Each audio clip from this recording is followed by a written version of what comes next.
এই hello, excuse me, তুমি রিয়ার ছোট ভাই না? হ্যাঁ, কিন্তু আপনি কি? আপনাকে তো আমি চিনতে পারলাম না। ইনফ্যাক্ট আজকে নাকি আপনাকে কোনোদিন দেখেছি কিনা সেটাও তো মনে করতে পারছি না। আমাকে তুমি এর আগে কখনো দেখোনি। আমি তোমাকে দেখেছি তোমার বড় বোনের মোবাইলের ছবিতে। আমি তোমার বড় বোন প্রিয়ার বান্ধবী। আচ্ছা, তুমি আমাকে এখন এটা বলেছো রিয়া আজ ভার্সিটিতে আসেনি কেন? আসলে আপুর শরীরটা আজ ভালো নেই। তারা নাকি খুব বেশি মাথা ব্যথা করছে। তাই আমি জিজ্ঞাসা করলাম, সে বলল ভার্সিটিতে আসতে পারবে না। ও আচ্ছা, ঠিক আছে। এই নাও, এই নোটগুলো রিয়াকে দিয়ে দিও। এখানে আজকের পড়ালেখা আছে। আচ্ছা আপু, ঠিক আছে, কোনো সমস্যা নেই। আমি আপুর কাছে এগুলো পৌঁছে দিব। বাই দ্য ওয়ে, আপু একটা কথা বলার ছিল, যদি কিছু মনে না করেন। হ্যাঁ, বলো না, তুমি কি বলবে? তুমি তো আমার বান্ধবীর ছোট ভাই, আমার ছোট ভাইয়ের মতোই। তাই কি বলবে বলো। না মানে আপু, আপনি দেখতে মাশাআল্লাহ অনেক সুন্দর। আপনাকে আমার খুব ভালো লেগেছে। ধন্যবাদ। আমি ছোটবেলা থেকেই সুন্দর। আমার আম্মু আমাকে বলতো ছোটবেলায় নাকি আমি আরো বেশি কিউট ছিলাম। আপনি কিন্তু এখন অনেক কিউট। আচ্ছা আপু, আপনার বাসা কোথায় জানতে পারি? সেটা তুমি আমাকে জিজ্ঞাসা না করে তোমার বোনের কাছে জিজ্ঞাসা করলেই তো পারো। তোমার বোন আমার ব্যাপারে সবকিছুই জানে। যাই হোক, এখন আমি আসি। আমার বাসায় যাওয়ার সময় হয়ে গেছে। ওদিকে ড্রাইভার আঙ্কেলও চলে এসেছে। এই বলে মেঘা সেখান থেকে চলে গেল। আর আকাশ মেঘা চলে যাওয়ার দিকে তাকিয়ে আছে। আকাশ এটা মেয়ে দেখছে নাকি আকাশের পরি সেটাই বুঝতে পারছে না। একটা মেয়ে মানুষ এতটা সুন্দর হতে পারে, আকাশ জীবনে এই প্রথমবার দেখল। সত্যি সে এত সুন্দর মেয়ে মানুষ আজকের আগে কখনোই দেখেনি। মেঘা এতটাই সুন্দরী যে আকাশ যেন প্রথম দেখায় ক্রাশ খেয়ে ফেলল। যাই হোক, এরপর আকাশ কিছুক্ষণ সেখানে দাঁড়িয়ে থাকলেও ততক্ষণে মেঘা সেখান থেকে চলে গেছে। তারপর সে ভার্সিটি থেকে বের হয়ে বাসায় চলে আসলো। বাসায় আসতেই সে তার বোনের রুমে চলে গেল। আপু, এই নোটগুলো তোর বান্ধবী আমাকে দিয়েছে। ও আচ্ছা, ঠিক আছে। আমার টেবিলের উপর রেখে দে, আমি পরে দেখে নেব। এখন আমার শরীরটা ভালো হয়নি, মাথা ব্যথা এখনো পুরোপুরি কমেনি। আচ্ছা আপু, তোর এই বান্ধবীকে তো এর আগে কখনো দেখিনি। এই মেয়েটা সত্যি অনেক সুন্দর। জানিস আপু, আমি তো মেয়েটাকে দেখে একদম ক্রাশ খেয়ে গেছি। দেখ, সব বাজে বকা বন্ধ কর। ভুলে যাস না মেয়েটা তোর চাইতে বয়সে বড়। তাই এসব ফালতু চিন্তা ভাবনা মাথা থেকে ঝেড়ে ফেল। আর কখনোই এমন চিন্তা ভাবনা করবি না। তাছাড়া তুই মেগা ফ্যামিলির ব্যাকগ্রাউন্ড সম্পর্কে কোনো কিছু জানিস না। তার সম্পর্কে কোনো কিছু না জেনে সে ব্যাপারে কোনো সিদ্ধান্ত নেওয়া একেবারে অনুচিত। জানি না আপু, কারোর ব্যাপারে এভাবে কোনো কিছু সিদ্ধান্ত নেওয়া উচিত কিনা, কিন্তু আমি সত্যি বলছি, মেয়েটাকে আমার অনেক ভালো লেগে গেছে। সত্যি বলতে, শুধু যে ক্রাশ খেয়েছি সেরকমটা নয়, আমি মেয়েটার প্রেমে পড়ে গেছি। বললাম তো এসব ফালতু বকা বন্ধ করার, চুপচাপ এখান থেকে চলে যা। এসব ফালতু বকলে কিন্তু আমি আম্মুর কাছে তোর নামে বিচার দেব।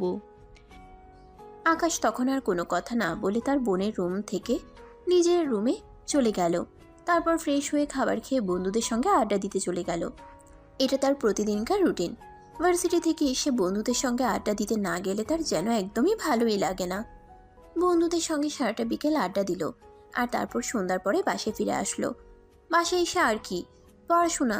বাসায় এসে যদি পড়তে না বসে তাহলে আম্মু আর বড় বোনের বকা শুনতে হবে। তাই এর চাইতে ভালো পড়তে বসা। পড়া শেষ করে রাতের খাবার খেয়ে ঘুমিয়ে পড়ল। এরপর চলে গেল আরও বেশ কয়েকদিন। সেদিন আকাশ আর রিয়া দুজনে একসঙ্গেই ভার্সিটিতে যাচ্ছিল। ভার্সিটিতে প্রবেশ করা মাত্রই হঠাৎ করেই মেঘার সঙ্গে দেখা হয়ে গেল। এই যে, hello miss, how are you? তুমি কি আমাকে কিছু বলছো নাকি? হ্যাঁ, এখানে তো তুমি ছাড়া অন্য কেউ নেই, তাই তো আমি তোমাকেই বলছি। কেমন আছো তুমি? তুমি আমার ছোট, তাই আমি তোমাকে তুমি করে বলছি। কিন্তু আমি তো তোমার সাথে বয়সে বড়। তুমি কেন আমাকে তুমি করে কথা বলছো? আপনি ডাক্তার, কেমন জানি পরপর লাগে, তাই আমি সচরাচর কাউকে খুব বেশি একটা আপনি আপনি করে কথা বলি না। আমার যাদেরকে ভালো লাগে আমি তাদের সঙ্গে তুমি তুমি করেই কথা বলে যাই। যাই হোক, আমি কিন্তু এখন আমার উত্তরটা পেলাম না। এই তো আলহামদুলিল্লাহ ভালো আছি। তোমার কি অবস্থা?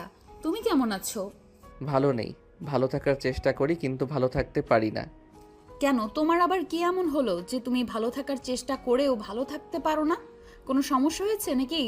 হ্যাঁ, একজনকে ভালোবেসে ফেলেছি, আর তাকে আমি আমার মনের কথা বলতে পারছি না। এটাই সবচাইতে বড় সমস্যা। দেখ আকাশ, এখন কিন্তু একদম বেশি বাড়াবাড়ি হয়ে যাচ্ছে। মেয়েটা তোকে আমি বলেছি তুই ওই পাগলের সঙ্গে কথা বলিস না, তাহলে এই পাগল তোর সঙ্গে সঙ্গে তোর মাথা খারাপ হয়ে যাবে। এখন চল, ক্লাসে যাওয়ার টাইম হয়ে গেছে। আরে ভাই, তুই এরকম কেন করছিস? তোর ছোট ভাই কিছু বলতে চাইছে, ওর কথাটা বলতে দে শুনি ও কি বলে, তারপর না হয় ক্লাসে যাওয়া যাবে। আরে আমি তোকে কি বললাম তুই শুনতে পাসনি নাকি? এই ছেলের মাথায় সমস্যা আছে। এই ছেলের সঙ্গে থাকলে তোর মাথা খারাপ হয়ে যাবে। আর আমি চাই না আমার বন্ধু পাগল হয়ে রাস্তায় ঘুরে বেড়ায়। তাই তোকে বলছি তুই আমার সঙ্গে চল। আপু, তুই কিন্তু আমার সঙ্গে চিট করছিস। তুই এটা করতে পারিস না। হাজারো তুই আমার বোন, তোর উচিত আমাকে সাহায্য করা। তা না করে তুই আমার আরও অপকার করছিস।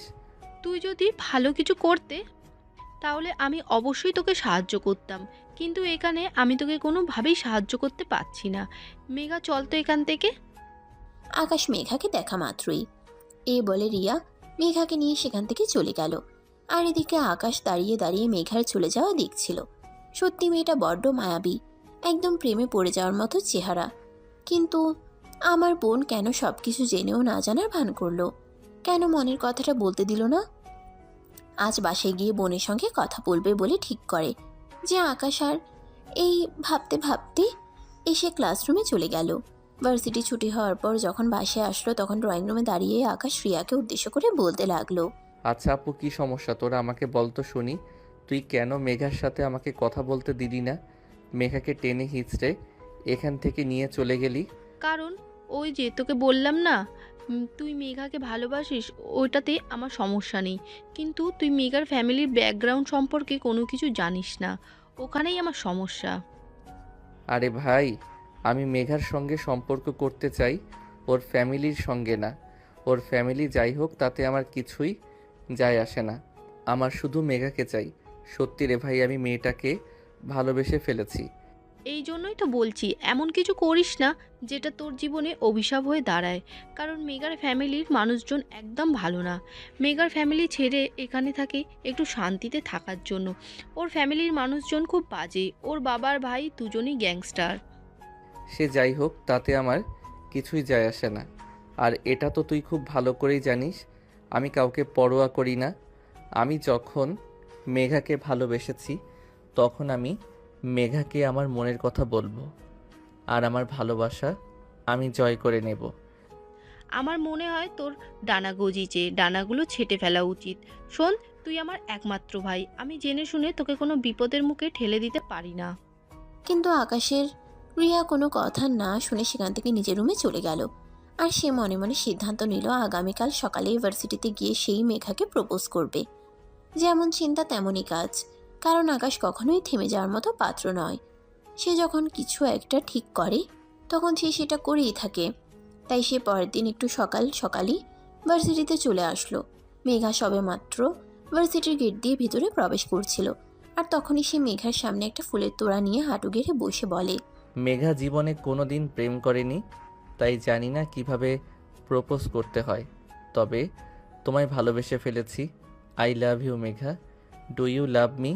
আরে আকাশ, এসব তুমি কি বলছো? তোমার কি মাথা একেবারেই খারাপ হয়ে গেছে নাকি? তুমি আমার বান্ধবীর ছোট ভাই, আমার ছোট ভাইয়ের মতো। তোমাকে আমি সবসময় আমার ছোট ভাইয়ের নজরেই দেখি। আর এসব তুমি কি বলছো? যা বলছি একদম সত্য কথাই বলছি, এবং ঠান্ডা মাথায় চিন্তা ভাবনা করেই বলছি। আমি সত্যি বলছি, তোমায় সেদিন যখন প্রথম দেখেছি তখনই তোমাকে আমি ভালোবেসে ফেলেছি। তোমাকে ছাড়া আমি একটা মুহূর্ত কল্পনাও করতে পারছি না। তোমাকে ছাড়া আমার বেঁচে থাকা পসিবল নয়। তাই আজ আমি তোমাকে আমার মনের কথা বলতে গেলাম। প্লিজ ম্যাডাম, তুমি আমাকে অ্যাকসেপ্ট করো। তোমার ভালোবাসা ছাড়া আমি বাঁচতে পারবো না। মেঘা ফ্যামিলির জায়গায়, আর ভালোবাসা ভালোবাসার জায়গায়। আমি তোমাকে ভালোবাসি। তোমাকে ছাড়া আমি বাঁচতে পারবো না। তোমার ফ্যামিলি যেমনই হোক না কেন তাতে আমার কিছু যায় আসে না। আমি তোমাকে ভালোবাসি। তোমার ফ্যামিলি কি সেটা জানার আমার কোনো প্রয়োজন নেই। আরে তোমার কি মাথা খারাপ নাকি? তোমাকে কি বললাম আমি? তুমি শুনতে পাওনি? আমি আমার ফ্যামিলির বিরুদ্ধে গিয়ে কখনোই কোনো সিদ্ধান্ত নেব না, বুঝতে পেরেছো? ঠিক আছে, যদি তাই হয় তাহলে আমি তোমার ফ্যামিলির সঙ্গে এই ব্যাপারে কথা বলতে রাজি আছি। তবে তুমি আমায় অ্যাকসেপ্ট করো। আগে তোমার সঙ্গে আমার ভালোবাসার সম্পর্কটা হোক, তারপর যেভাবেই পারি তোমার ফ্যামিলিকে আমি রাজি করাবই।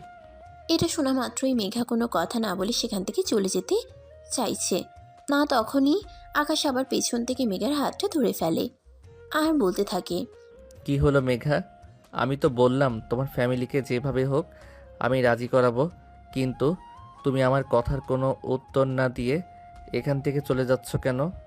আমাকে কয়েকটা দিন সময় দাও, আমি আগে চিন্তা ভাবনা করে দেখি তোমার প্রপোজাল সত্যি একসেপ্ট করা যায় কিনা। দেখো, তোমাকে আমি চিনলেও তোমার সম্পর্কে সেরকম কোনো কিছুই আমি খুব ভালো করে জানি না, তাই তোমার ব্যাপারে আগে আমার খোঁজ খবর নেওয়া উচিত। আমার ফ্যামিলি তোমায় মেনে নেবে কিনা সেটা চিন্তা করা উচিত। আচ্ছা ঠিক আছে, তোমার যত ইচ্ছে তত চিন্তা করো, কিন্তু একটা কথা তোমায় বলে দিচ্ছি, আমার উত্তর কিন্তু অবশ্যই হ্যাঁ হওয়া চাই, কারণ আমি তোমায় ভালোবাসি। আর যদি তুমি আমাকে না বলে দাও তাহলে কিন্তু আমি তোমার সামনেই সুইসাইড করব। আচ্ছা ঠিক আছে, সেটা সময় হলেই দেখা যাবে। এখন আগে আমাকে সবটা ঠান্ডা মাথায় ঠান্ডা করে দেখতে দাও। এরপর আকাশকে আর কোনো কথা বলার সুযোগ না দিয়েই মেঘা সেখান থেকে নিজের ক্লাসরুমে চলে গেল। সেদিন ভার্সিটি থেকে আসার পথে হঠাৎ করেই আকাশের বাইক অ্যাক্সিডেন্ট করানো। আকাশ পায়ে প্রচণ্ড ব্যথা পায়, একটা পা ভেঙে যায়, তাই তাকে বেশ কয়েকদিন হসপিটালে থাকতে হয়। সেদিন রিয়া আকাশের সঙ্গে দেখা করতে গেল, তখন কেবিনে কেউ ছিল না, তাই আকাশ রিয়াকে বলল, আপু, আমি যে ব্যথা পেয়েছি এই সম্পর্কে কি মেঘা কিছু জানে না? মেঘা তো একদিন আমার সঙ্গে দেখা করতে আসলো না। ভার্সিটির সবাই যেখানে জানে সেখানে মেঘার না জানার কথা নয়। তো মেঘা কেন আসলো না সেটা তো আমি বলতে পারবো না। কি বলি সেটা তো আমি বিশ্বাসই করতে পারছি না। মেঘার সব কিছু জানে, তারপর আমার সঙ্গে একটাবার দেখা করতে আসলো না। তাছাড়া মেঘা তো সেই দিনের পর থেকে ভার্সিটিতে আসছে না। আমি তার সঙ্গে যোগাযোগ করার অনেক চেষ্টা করছি, কিন্তু কোনোভাবেই যোগাযোগ করতে পারিনি। তার ফোন নাম্বার বন্ধ, তার বাড়ির ঠিকানা জানি না। কি বলিস? হঠাৎ করে মেঘা কোথায় উধাও হয়ে গেল? আচ্ছা, তুই একটা কাজ কর, একটা নার্সের কাছ থেকে জিজ্ঞাসা করে আয় আমাকে হসপিটাল থেকে ছুটি দিবে কবে। তোর কি মাথা খারাপ হয়ে গেছে নাকি? হসপিটাল থেকে ছুটি কবে দেবে এটা তোর জন্য ইম্পর্টেন্ট? না তোর পা পুরোপুরি ভেঙে গেছে, হসপিটাল থেকে যাওয়ার পর আরও 1-1.5 মাস থেকে বিশ্রাম নিতে হবে, তারপর একটু হাঁটাচলা করতে পারবি। আরে আপু, তোকে যেটা জিজ্ঞাসা করেছি তুই সেটাই কর। তুই একটা নার্সের কাছ থেকে জিজ্ঞাসা করে আয় আমাকে ছুটি কবে দিবে। রিয়া তখন আর কোনো কথা না বলে নার্সের কাছে জিজ্ঞাসা করতে গেল। না আর তো বল 2 দিন পর ছুটি দেবে। তখন রিয়া এসে আবারও সেটা আকাশকে জানালো। এটা শুনে আকাশ বলল, আপু, তুই আমার জন্য একটা উপকার করতে পারবি? একটা কাজ করতেই ভার্সিটিতে গিয়ে প্রিন্সিপাল স্যারের কাছ থেকে মেঘার ব্যাপারে একটু খোঁজ খবর নিয়ে আয়। তুই তো মেঘার বন্ধু, তাই প্রিন্সিপাল স্যার তো কি কোনো সন্দেহ করবে না। আচ্ছা ঠিক আছে। অতঃপর আকাশের কাছ থেকে বিদায় নিয়ে বাসে চলে আসে রিয়া।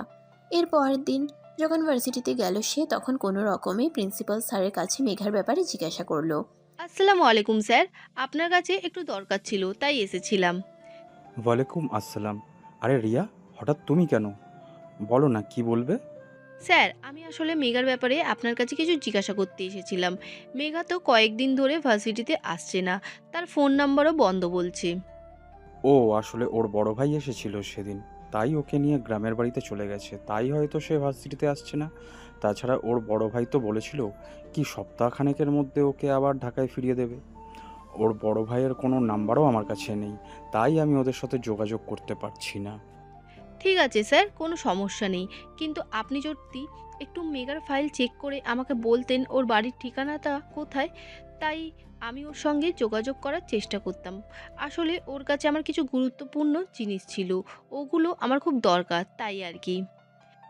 আচ্ছা ঠিক আছে, কোনো সমস্যা নেই, তুমি একটু ওয়েট করো, আমি এক্ষুনি দেখে তোমাকে জানাচ্ছি। এই বলে প্রিন্সিপাল স্যার আলমারি থেকে বেশ কিছু ফাইল বের করলো আর তারপর সেগুলো ঘেঁটে দেখতে লাগলো। বেশ কিছুক্ষণ ঘাটাঘাটির পর প্রিন্সিপাল স্যার একটা ফাইল নিয়ে তারপর মেঘার ঠিকানাটা একটা কাগজে লিখলো আর সেটা রিয়ার হাতে তুলে দিয়ে বলল, এটাই হলো মেঘার গ্রামের বাড়ির ঠিকানা, কিন্তু সাবধান, একটা বিষয় তোমাকে বলে দিচ্ছি, ওখানে গিয়ে কিন্তু তুমি ওকে কোনো ঝামেলা করো না। আসলে মেঘার ফ্যামিলি ব্যাকগ্রাউন্ড সম্পর্কে তো একটু জানো, তাই খুব সাবধানে যেও। ঠিক আছে স্যার, আপনি কোনো চিন্তা করবেন না। আমি সর্বোচ্চ সতর্কতা অবলম্বন করব। কারণ মেঘ তার ফ্যামিলির সম্পর্কে আমি খুব ভালো করেই জানি, তাই কোনো সমস্যা হবে না। ঠিক আছে, তোমার জন্য শুভকামনা রইল, যেন তুমি খুব ভালোভাবে ওখানে থেকে ফিরে আসতে পারো। কারণ মেঘার ফ্যামিলির লোকজন খুবই গিরিঙ্গিবাজ মানুষ। এরকম মানুষ আমি আর জীবনে দেখিনি। আমি আগে এরকম জানলে মেঘাকে কোনোদিনও আমার ভার্সিটিতে ভর্তিই করাতাম না। আচ্ছা স্যার, ঠিক আছে, তাহলে এখন আসি।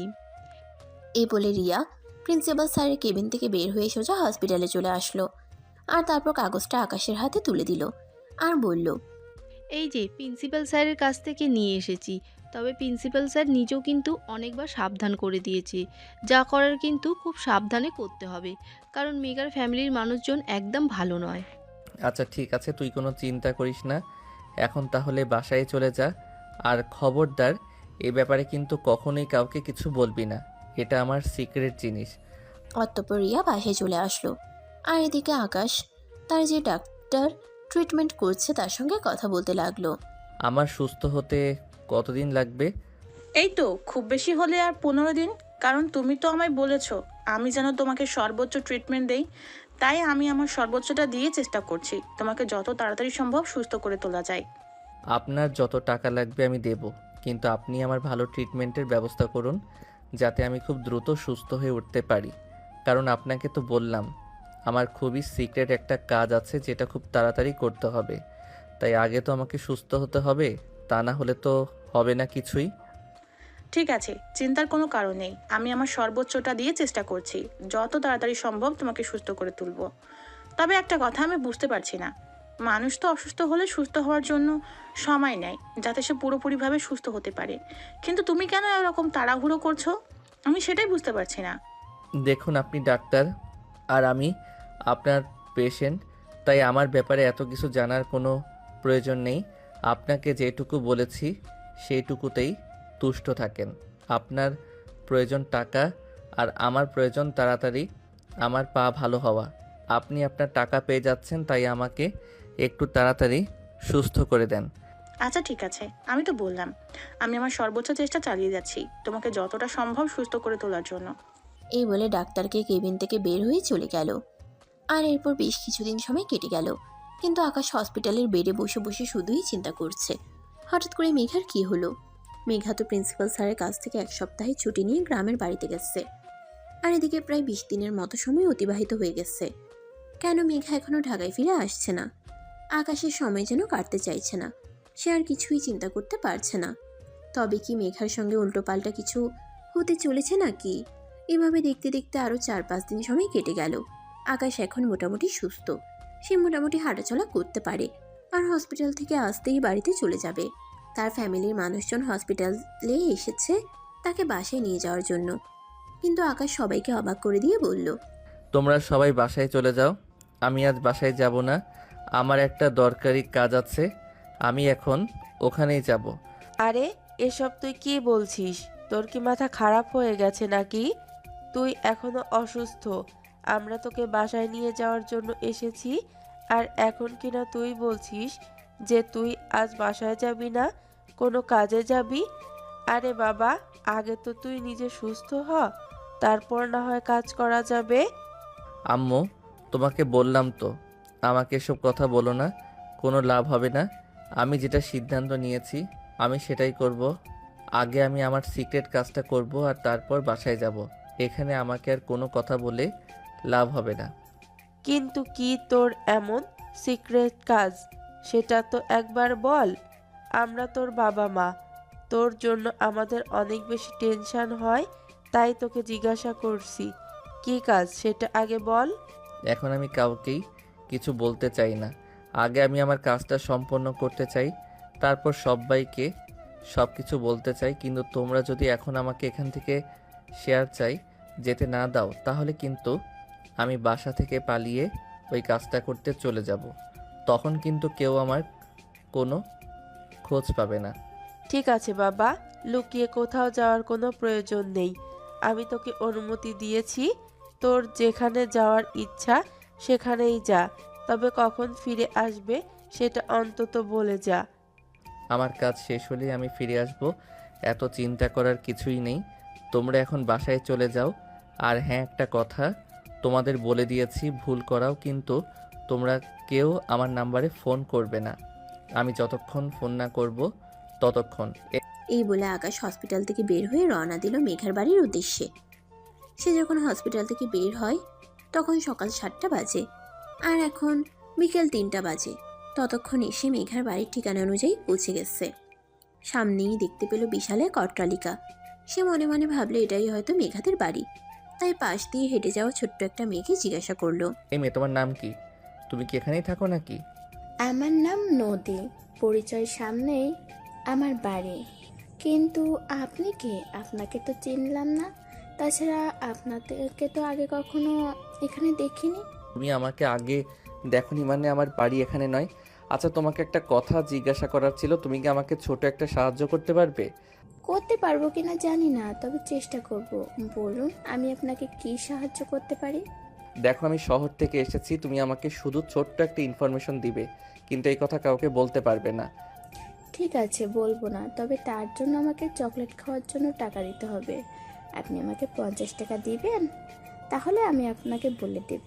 আচ্ছা ঠিক আছে, এই নাও, এখানে 100 টাকা আছে। এটা দিয়ে তুমি তোমার মন মতো চকলেট কিনে নিও। তবে তুমি শুধু আমাকে ছোট্ট করে একটা কথা বলো, এটা কি মেঘাদের বাড়ি? মানে যে ঢাকা ইউনিভার্সিটিতে পড়াশোনা করে? মানে আপনি মেঘাপুর কথা বলছেন? হ্যাঁ, তুমি একদম ঠিক বলেছো। এটা কি ওদের বাড়ি নাকি, সেটাই আমি তোমার কাছে জানতে চেয়েছি। হ্যাঁ, এটা তো মেঘা আপুদেরই বাড়ি, কিন্তু সেটা জেনে আপনার কি লাভ? লাভ মিস্ত্রি হিসাব করে তোমার তো কোনো লাভ নেই। তোমার কাছে শুধু আমি ঠিকানাটা জানতে চেয়েছিলাম, আর তার জন্য তো আমি তোমাকে টাকা দিয়েছি। তাহলে এখন তুমি তোমার মুখটা বন্ধ করে এখান থেকে চুপচাপ চলে যাও। ঠিক আছে, আমি যখন আমার কাজের জন্য পারিশ্রমিক পেয়ে গেছি, তাহলে আর কথা বলে লাভ কি? আমি যাই তাহলে। এই বলে নদী সেখান থেকে চলে গেল। আর আকাশ সেখানে দাঁড়িয়ে অপেক্ষা করতে লাগলো। এদিকে মেঘা তখন ব্যালকনিতে বসে বই পড়ছিল। তখনই হঠাৎ তার চোখ পড়ল বাড়ির সামনে একটা ছেলে পায়চারি করছে। মেঘা ছেলেটাকে সেটা দেখার জন্য উঠে দাঁড়ালো, আর তখনই সে আকাশকে দেখতে পেল। তার মাথায় যেন আকাশ ভেঙে পড়ল। সে ভাবতেই পারছে না আকাশ তার বাড়ির ঠিকানা কোথায় পেল। তখনই হঠাৎ তাদের দুজনের চোখাচোখি হয়ে গেল। আর তখনই আকাশ বলতে লাগলো, মেঘা, তুমি হঠাৎ করে এখানে চলে এসেছো কেন? তুমি তো জানতে আমার অ্যাক্সিডেন্ট হয়েছিল। একটাবার তুমি আমার সঙ্গে হসপিটালে দেখা করতে গেলে না, আর চলে এসেছো সব ভালো কথা। অন্তত একটা ফোন তো করতে পারতে। আস্তে কথা বল, বাড়ির মানুষ শুনতে পাবে, আর বাড়ির মানুষ শুনতে পেলে বিশাল একটা ঝামেলা হয়ে যাবে। তুমি ওখানেই দাঁড়াও, আমি আসছি তোমার সঙ্গে কথা বলতে। এই বলে মেঘা চুপি চুপি বাড়ি থেকে বের হয়ে বাড়ির সামনে চলে আসলো। আর তখনই আকাশ মেঘাকে বলতে লাগলো, কি সমস্যা তোমার? কি হয়েছিল তোমার? তুমি কাউকে কোনো কিছু না বলেই চুপচাপ এখানে চলে এসেছিলে কেন? তুমি তো আমার বোনকে অন্তত বলে আসতে পারতে যে তুমি বাড়িতে আসছো, বা একটা ফোন অন্তত করতে পারতে। সেটার কোনো অপশন আমার হাতে ছিল না, কারণ বাড়িতে আমাকে কখনোই মোবাইল ব্যবহার করতে দেওয়া হয় না। আর শহরে থাকলে আমি যে ফোনটা ব্যবহার করি, ওটা বাড়িতে আসলে আমার ভাইয়ের কাছে থাকে। তাই এখন বলো, তুমি আমার বাড়ির ঠিকানা কোথায় পেয়েছো? বাড়ির ঠিকানা আমি প্রিন্সিপাল স্যারের কাছ থেকে জোগাড় করেছি। মেঘা, তুমি এভাবে আমাকে না বলে চলে আসবে? তোমার কি একটু কষ্ট লাগেনি নাকি? কষ্ট লাগলেও কিছু করার নেই, কারণ আমি পরিস্থিতির শিকার। আরেকটা কথা তোমাকে বলার আছে, সেটা হলো আমার ফ্যামিলির মানুষ আমাকে এখানে নিয়ে এসেছে আমার বিয়ের সম্বন্ধ করার জন্য। আমার বিয়ে ঠিক হয়ে গেছে, তাই প্লিজ আমি তোমাকে রিকোয়েস্ট করে বলছি, তুমি আমাকে ভুলে যাও আর এখান থেকে চলে যাও। তোমাকে ভুলে যাওয়ার জন্য আমি ভালোবাসিনি, আর তোমাকে ছেড়ে চলে যাওয়ার জন্য আমি এখানে আসিনি। আমি এখানে এসেছি তোমাকে নিয়ে যাওয়ার জন্য। আমি তোমায় ভালোবাসি। তোমাকে ছাড়া আমি বেঁচে থাকতে পারবো না, সেটা তো আমি তোমাকে বলেই দিয়েছি। তাহলে এখন তুমি আমাকে এসব কথা কেন বলছো? শুধুমাত্র এই কারণেই তোমাকে এসব কথা বলছি যে আমি আমার ফ্যামিলির বিরুদ্ধে গিয়ে কখনোই কিছু করতে পারবো না, সেটা তো তোমাকে বলেই দিয়েছি। তাছাড়া এখন যখন আমার ফ্যামিলির মানুষ আমার বিয়ের সম্বন্ধ ঠিক করেছে, এখন আর কোনোভাবে এখান থেকে বেরিয়ে যাওয়া আমার পক্ষে সম্ভব নয়, কারণ আমি আমার বাবা আর ভাইদের প্রচণ্ড ভয় পাই। তোমার বাবা ভাইকে তুমি ভয় পেতে পারো, কিন্তু আমি তো ভয় পাই না। আমি তোমার বাবা ভাইয়ের সম্মুখীন হব, আর তাদের সঙ্গে কথা বলবো। তারপর তাদেরকে রাজি করিয়েই আমি তোমাকে আমার বাড়িতে নিয়ে যাব। এটা কোনোদিনই সম্ভব নয়। তাই আমি তোমাকে শেষবারের মতো বলছি, তুমি এখান থেকে চলে যাও। আমার ভাই কিংবা আমার বাড়ির মানুষ যদি তোমাকে দেখতে পায় তাহলে তোমাকে একদম খুন করে ফেলবে। তোমাকে না পেয়ে বেঁচে থাকার চাইতে মরে যাওয়া অনেক ভালো। ভালোবাসাবিহীন মানুষ কখনোই বেঁচে থাকতে পারে না। আকাশ, তোমার সঙ্গে আমার ভালোবাসার সম্পর্কটা না হয়ে উঠলেও তুমি আমার বান্ধবীর ছোট ভাই, তাই আমি তোমাকে রিকোয়েস্ট করে বলছি, প্লিজ তুমি এখান থেকে চলে যাও। এমন কিছু করো না যেটা তোমার আর আমার দুজনের জন্যই ক্ষতিকারক হয়। এই বলে মেঘা আসে এখান থেকে দৌড়ে বাড়ির ভিতরে ঢুকে গেল, কারণ তখনই তার বাবার গাড়ি বাড়িতে প্রবেশ করছিল। কিন্তু আকাশ তখনও সেখানে ঠাই দাঁড়িয়ে আছে। মেঘার বাবা গাড়ি থেকে নেমে আকাশকে দেখে নিজের কাছে ডেকে নিলেন। এই ছেলে, কে তুমি? আর আমার বাড়ির সামনে কি করছো তুমি? তুমি তো আমাদের এলাকার না। আঙ্কেল, আমি সত্য বলবো না মিথ্যে বলবো? আমার সামনে দাঁড়িয়ে আজ পর্যন্ত কেউ মিথ্যে কথা বলার সাহস পায় না, আর তাই আমি আশা করব তুমিও মিথ্যে কথা বলবে না। তাহলে শুনেন শ্বশুর আব্বু, আমি আপনার মেয়েকে ভালোবাসি, আপনার মেয়েও আমাকে ভালোবাসে, কিন্তু আপনার ভয়ে এসে আমাকে তার ভালোবাসার কথা বলতে পারে না, তাই আপনার ঠিক করা ছেলের সঙ্গে বিয়ে করতেছে, রাজি হয়েছে। কিন্তু এটা শুনে আমি তো আর চুপ করে বসে থাকতে পারি না, তাই ঢাকা থেকে এখানে চলে এসেছি আপনার মেয়েকে বউ করে আমাদের বাড়িতে নিয়ে যাওয়ার জন্য। তোমার সাহস দেখে আমি অবাক না হয়ে পারছি না। যেখানে আমার ভয়ে বাঘে মশে এক কোয়ারে পানি খায়, আর এখানে তুমি কিনা আমার সামনে দাঁড়িয়ে আমার মেয়েকে নিয়ে কথা বলছো। এত বড় দুঃসাহস তোমার! শ্বশুর মশাই, ভালোবাসার মানুষটা যদি নিজের চোখের সামনে অন্য কারো হয়ে যায় তাহলে একটু তো দুঃসাহসী হতে হয়। তাই আমি আপনাকে সরাসরি বললাম মেঘাকে আমি ভালোবাসি, আর আপনি যদি মেয়েদেরকে অন্য কারোর হাতে তুলে দেন তাহলে আমি আপনার বাড়ির সামনে সুইসাইড করব, আর সেটার জন্য দায়ী থাকবেন আপনি। আমার সামনে দাঁড়িয়ে এভাবে কথা বলার মতো দুঃসাহস ছেলে আমি জীবনে দুটো দেখেছি কিনা সন্দেহ।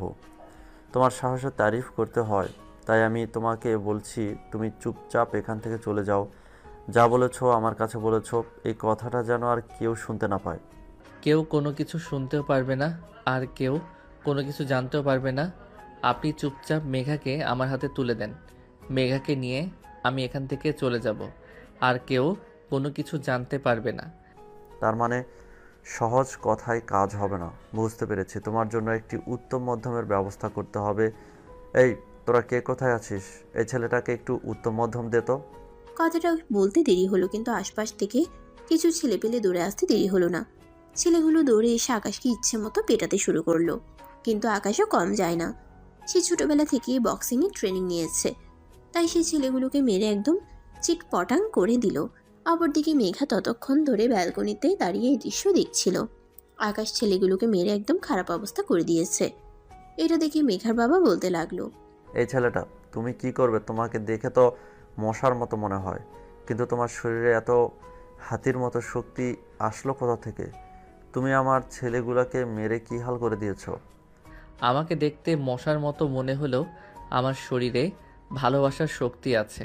আমি আমার ভালোবাসাকে জয় করতে এসেছি, তাই আমাকে দুর্বল ভাববেন না। মেঘার বাবা তখন কোনো কথা না বলে চুপচাপ বাড়ির ভেতরে চলে আসলো, আর ড্রয়িং রুমে এসে চিৎকার করতে লাগলো। এই মেঘা, মেঘা কোথায় তুই? তাড়াতাড়ি এখানে, আমি তোর সঙ্গে কথা বলতে চাই। হ্যাঁ বাবা, বলো কি বলবে। বাইরে যে ছেলেটা এসেছে ওই ছেলেটাকে, ওই ছেলেটা নাকি তোকে ভালোবাসে। তুই এই ছেলেটাকে চিনিস? না মানে আসলে বাবা, আমি ছেলেটাকে, আমার সঙ্গে আমাদের ভার্সিটিতে পড়াশোনা করে, আর তখন থেকে ছেলেটা আমাকে পছন্দ করে। কিন্তু বিশ্বাস করো, এই ছেলেটার সঙ্গে আমার কোনো সম্পর্ক নেই। আমি কোনোদিনও এই ছেলেটাকে আশ্বাস দেইনি যে তাকে বিয়ে করব। ঠিক আছে, তাহলে ওই ছেলেটাকে বলে আয় এখান থেকে চুপচাপ চলে যেতে, তা না হলে কিন্তু ছেলেটার সঙ্গে খারাপ হয়ে যাবে। ঠিক আছে বাবা, তুমি কোনো চিন্তা করো না, আমি এক্ষুনি ছেলেটাকে বলে আসছি এখান থেকে চুপচাপ চলে যেতে। তুমি উপরে যাও, বিশ্রাম নাও। এই বলে মেঘা আস্তে আস্তে বাড়ির বাইরে চলে আসলো। আকাশ তখনও বাড়ির বাইরে দাঁড়িয়ে আছে। মেঘাকে দেখিয়ে আকাশ দৌড়ে আসলো আর মেঘাকে জড়িয়ে ধরলো। এটা দেখে মেঘা নিজেকে ছাড়ানোর জন্য অনেক চেষ্টা করছে আর বলছে, আরে এটা তুমি কি করছো? তোমার কি মাথা খারাপ হয়ে গেছে নাকি? একটু আগে বাবা কি বলে গেল তুমি শুনতে পাওনি নাকি? বাবা প্রচণ্ড ক্ষেপে আছে। তুমি এক্ষুনি এখান থেকে চলে যাও। আমি চাই না তোমার সঙ্গে খারাপ কিছু হোক। আমি তোমায় ভালোবাসি, তোমাকে নিয়ে এখান থেকে যাব। তোমাকে ছাড়া আমি এখান থেকে এক পাও নড়ব না। দেখো, জীবনটা পুতুল খেলার নয়। তোমার বাবা মা অনেক কষ্ট করে আদর যত্ন করে লালন পালন করে তোমায় মানুষ করেছে। তাছাড়া তুমি ভুলে যেও না, তুমি তোমার বাবা মায়ের অনেক কষ্টের ফসল। আমি তোমার বোনের কাছে তোমার ব্যাপারে সবকিছু শুনেছি, তাই আমি চাই না তোমার বাবা মা তাদের একমাত্র ছেলে সন্তানকে হারিয়ে ফেলুক। তারা আমায় তখনই হারিয়ে ফেলবে তখন আমার ভালোবাসার মানুষটা সারা জীবনের জন্য আমার জীবন থেকে হারিয়ে যাবে। মেঘা, তুমি আমার সঙ্গে চলো। তোমার বাবা আর ভাই আমার কিছুই করতে পারবে না। মেঘা তোমার সঙ্গে যাবে না, কারণ মেঘা আমার মেয়ে। মেঘা সেটাই করবে যেটা আমি তাকে করতে বলবো। তবে তোমাকে আমার বেশ ভালোই পছন্দ হয়েছে। তবে একটা কথা বলতে চাই, আমি তোমাকে একটা সুযোগ দিতে চাই। তুমি যদি আমার মেয়েকে সাথেই ভালোবাসো তাহলে তোমার ফ্যামিলিকে নিয়ে আসো। তোমার ফ্যামিলির সঙ্গে কথা বলে যদি আমার মনে হয় যে তুমি আমার মেয়েকে চোখে রাখতে পারবে, তাহলে আমি তোমার হাতে আমার মেয়েকে তুলে দেব। আপনি আবার মিথ্যা বলছেন না তো? আপনি যদি সত্যি কথা বলেন তাহলে আমি সত্যি সত্যি আমার বাবা মাকে রাজি করিয়ে আপনার এখানে নিয়ে আসব। আশরাফ চৌধুরী কখনো কোনোদিনও কাউকে মিথ্যা কথা বলে না, তাই তুমি নিশ্চিন্তে যেতে পারো। আর হ্যাঁ, তুমি যদি সত্যি মেয়েটাকে ভালোবাসো তাহলে তুমি তোমার বাবা মাকে রাজি করিয়ে এখানে নিয়ে আসবে, আর আমি নিজে দাঁড়িয়ে থেকে তোমাদের বিয়ে দেব।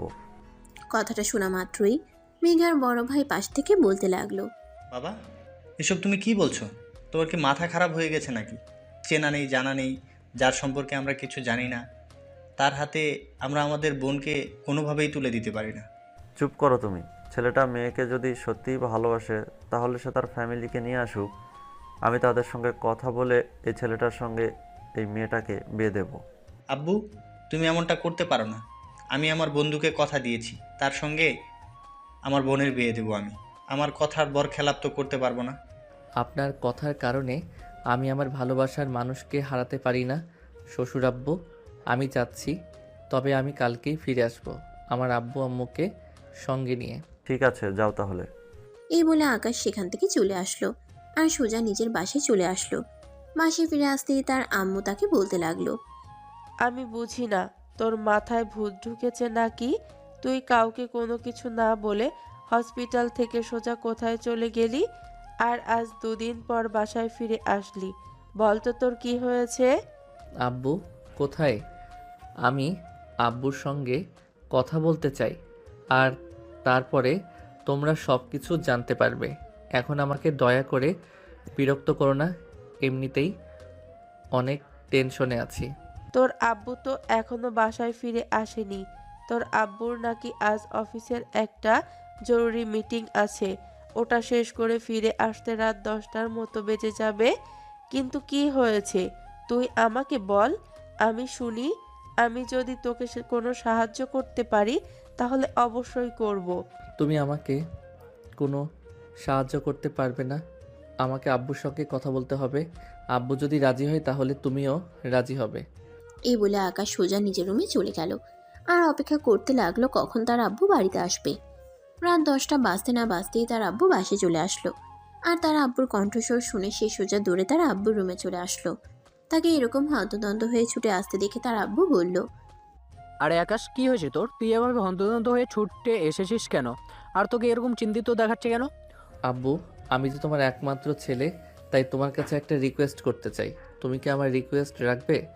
অবশ্যই, কেন নয়? তুই আমার একমাত্র ছেলে, তোকে আমি আমার জীবনের চাইতে অনেক বেশি ভালোবাসি।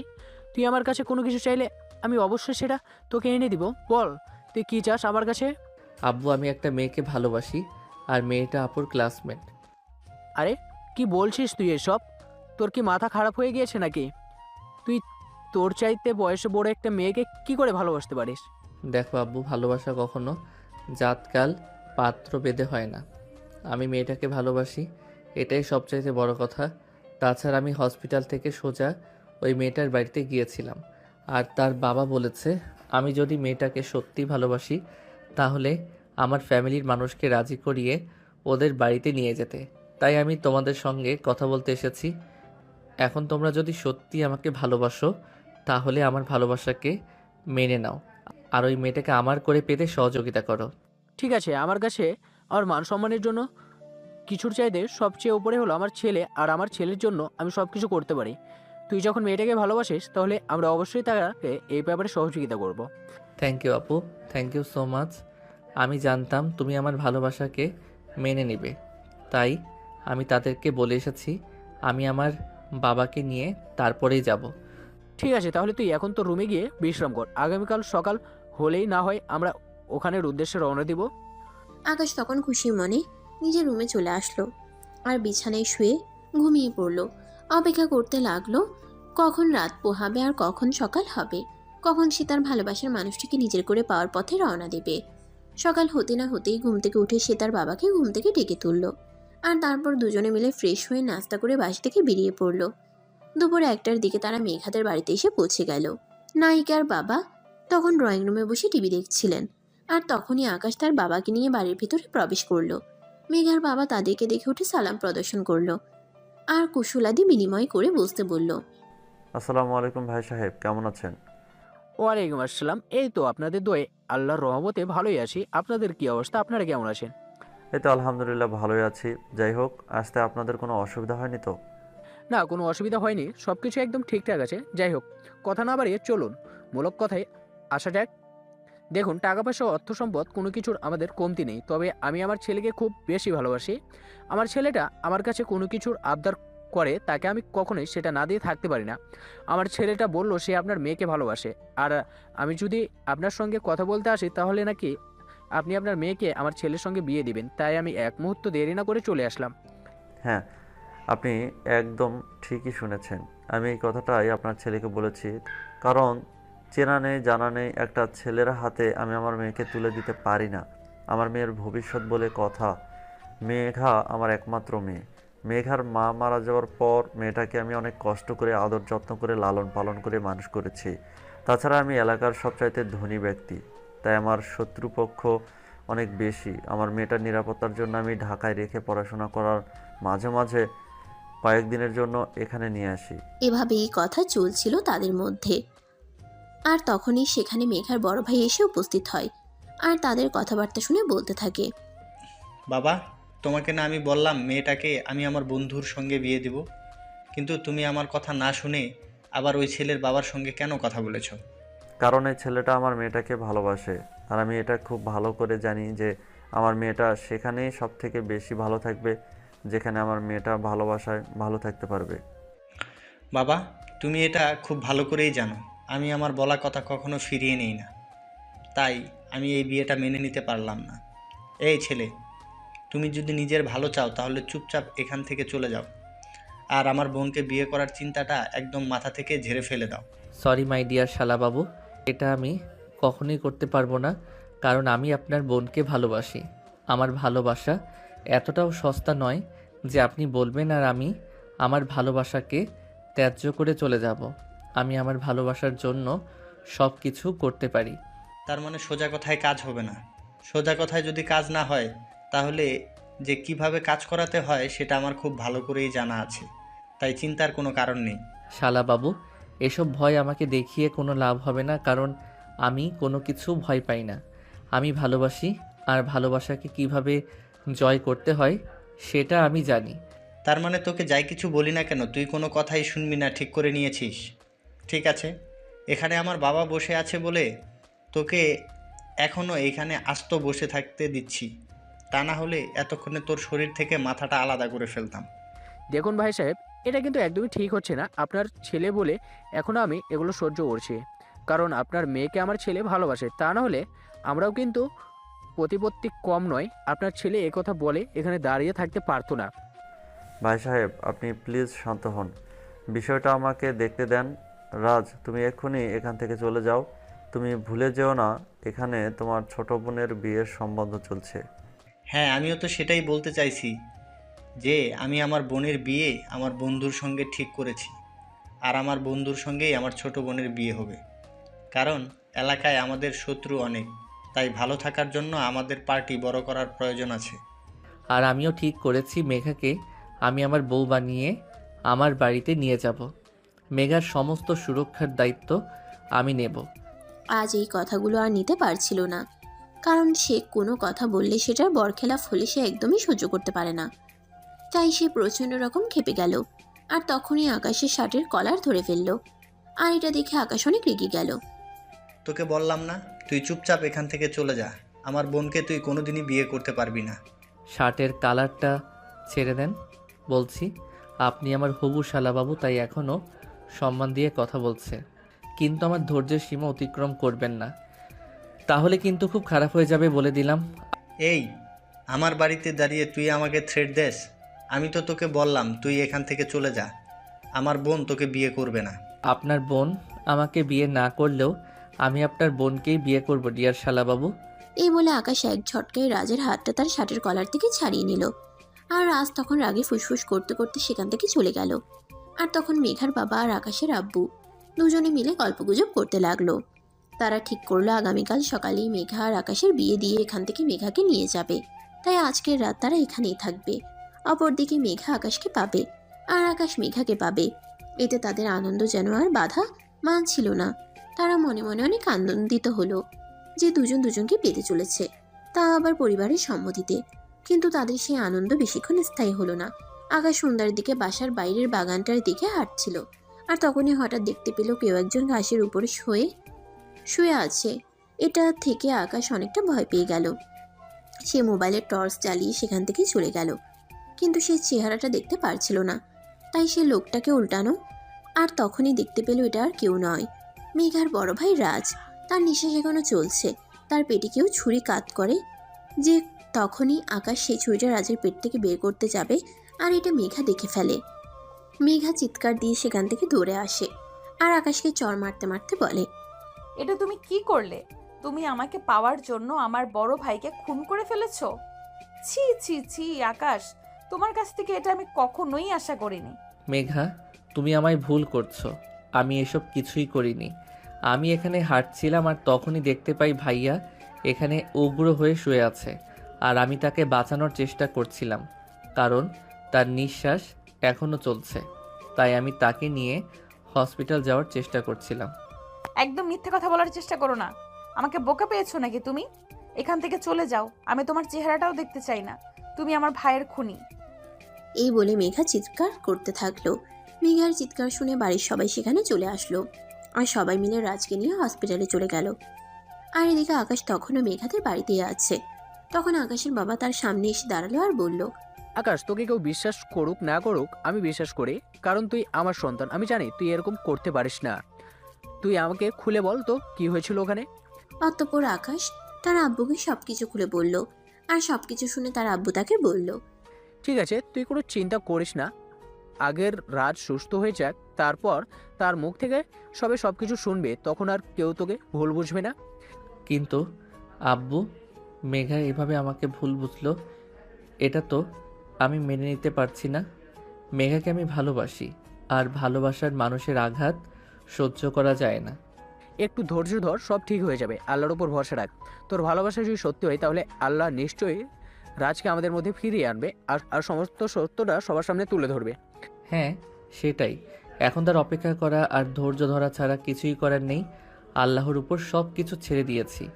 আল্লাহর যেটা ভালো মনে হয় আল্লাহ সেটাই করুক। আমি আল্লাহর বিরুদ্ধে কখনোই যাব না। এই বলে আকাশ আর তার আব্বুও হসপিটালে চলে আসলো। এদিকে অপারেশন থিয়েটারে রাজের অপারেশন চলছে। মেঘা আর তার আব্বু হসপিটালের ঘরে ধরে বসে আছে। আকাশের আব্বু আস্তে আস্তে মেঘার বাবার পাশে গিয়ে দাঁড়ালো, আর তারপর ওনার কাঁধে হাত রেখে বলতে লাগলো, দেখুন ভাই সাহেব, আমার ছেলেটা আপনার মেয়েকে ভালোবাসে, এই কথা সত্যি, কিন্তু তার মানে এই নয় যে আমার ছেলে আপনার মেয়েকে খুন করতে পারে। আমি আমার ছেলেকে এই শিক্ষা দেইনি। আমি জানি সেটা, আমি এটাও জানি যে বাইরের আমার শত্রুর কোনো অভাব নেই। আমি জানি আমার কোনো শত্রু এই কাজটা করেছে, কিন্তু মেঘাকে এই কথাটা বোঝাতে পারছি না, কারণ সে তার ভাইকে খুব ভালোবাসে। আল্লাহর কাছে দোয়া করুন আমার ছেলেটা ভালোই আপনাদের কাছে ফিরে আসুক। তারপর মেঘা নিজের ভাইয়ের মুখ থেকে সব কিছু শুনলেই বিশ্বাস করতে পারবে। হ্যাঁ, এখন থেকে তো আল্লাহর কাছে দোয়া করা ছাড়া আর কোনো কিছুই করার নেই। আল্লাহ পাক যেটা ভালো মনে করেন সেটাই করবেন। এতক্ষণ এই কথাগুলো মেঘা পাশ থেকে শুনছিল। কিন্তু তখন আর সেই কথাগুলো সহ্য করতে পারল না, তাই চিৎকার করে বলে উঠল, আপনারা এখন এই মুহূর্তে এখান থেকে চলে যান। আমি আপনাদের আর এক মুহূর্ত এখানে সহ্য করতে পারছি না। আপনার ছেলে আমার ভাইয়ের খুনি। আপনার ছেলে আমাকে পাবে না বলে আমার ভাইকে খুন করার চেষ্টা করছিল। মেঘা, তুমি তোমার মাথাটা ঠান্ডা করো। তোমার ভাই সুস্থ হোক, তারপর থেকেই সব কিছু জেনে নিও। আমার ছেলে তোমাকে ভালোবাসে, কিন্তু কখনোই তোমার ভাইয়ের খুনি হতে পারে না। সেটা আমার ভাই সুস্থ হলেই জানা যাবে। সেটা আমার ভাইয়া সুস্থ হলেই জানা যাবে। কিন্তু এই মুহূর্তে আমি আপনাদের এখানে সহ্য করতে পারছি না। আপনারা এখান থেকে চলে যান। ঠিক আছে মা, আমরা এক্ষুনি এই মুহূর্তে এখান থেকে চলে যাচ্ছি। তবে একটা কথা মনে রেখো, তুমি যেটা ভাবছো সেটা কিন্তু সম্পূর্ণ ভুল। একদিন তুমি নিজেই নিজের ভুল বুঝতে পারবে এবং আমার ছেলের কাছে তুমি নিজেই ফিরে যাবে। সেই ভরসা নিয়েই আমি এখান থেকে চলে যাচ্ছি, কারণ আমি আমার ছেলেকে সম্পূর্ণ বিশ্বাস করি। আমার ছেলে কখনোই এমন কাজ করতে পারে না। এই কথা বলে আকাশের আব্বু মেঘার বাবার কাছ থেকে বিদায় নিয়ে ঢাকায় চলে আসলো। কিন্তু আকাশের মন পড়ে রয়েছে মেঘার কাছে। সে কোনোভাবেই এখানে শান্ত থাকতে পারছে না। মেঘা তাকে ভুল বুঝলো, তাতে তার কিছুই যায় আসে না। কিন্তু সে মেঘাকে পছন্দ করে, ভালোবাসে। মেঘাকে ছাড়া তার সময় যেন কাটতেই চাইছে না। সে কখন মেঘাকে নিজের করে পাবে সেই চিন্তায় সুখে মরছে। ব্যালকনিতে বসে বসে শুধু এই চিন্তাই করছিল। তখনই আকাশের আম্মু সেখানে আসলো আর তাকে এরকম বিষণ্ণ মনে বসে থাকতে দেখে বলল, বাবা, তুই এভাবে মন খারাপ করিস না।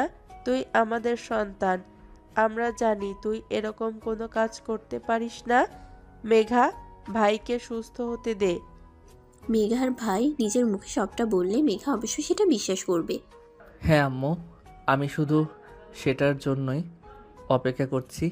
ভালোবাসার মানুষের কাছ থেকে সব কিছু সহ্য করা যায়, কিন্তু তার অবহেলা, অপমান, লাঞ্ছনা এগুলো সহ্য করা যায় না। এরপর দেখতে দেখতে এক সপ্তাহ সময় চলে গেল। ইতিমধ্যে মেঘার বড় ভাই রাজ মোটামুটি সুস্থ হয়ে উঠেছে। আজ ডাক্তার পারমিশন দিয়েছে রাজের সঙ্গে কথা বলার। ভাই, এখন তোর শরীর কেমন আছে? তুই ঠিক আছিস তো? হ্যাঁ বোন, আমি এখন আল্লাহর রহমতে ভালোই আছি। তোদের কি অবস্থা? তোরা কেমন আছিস? এই তো ভাইয়া, আমরাও ভালো আছি।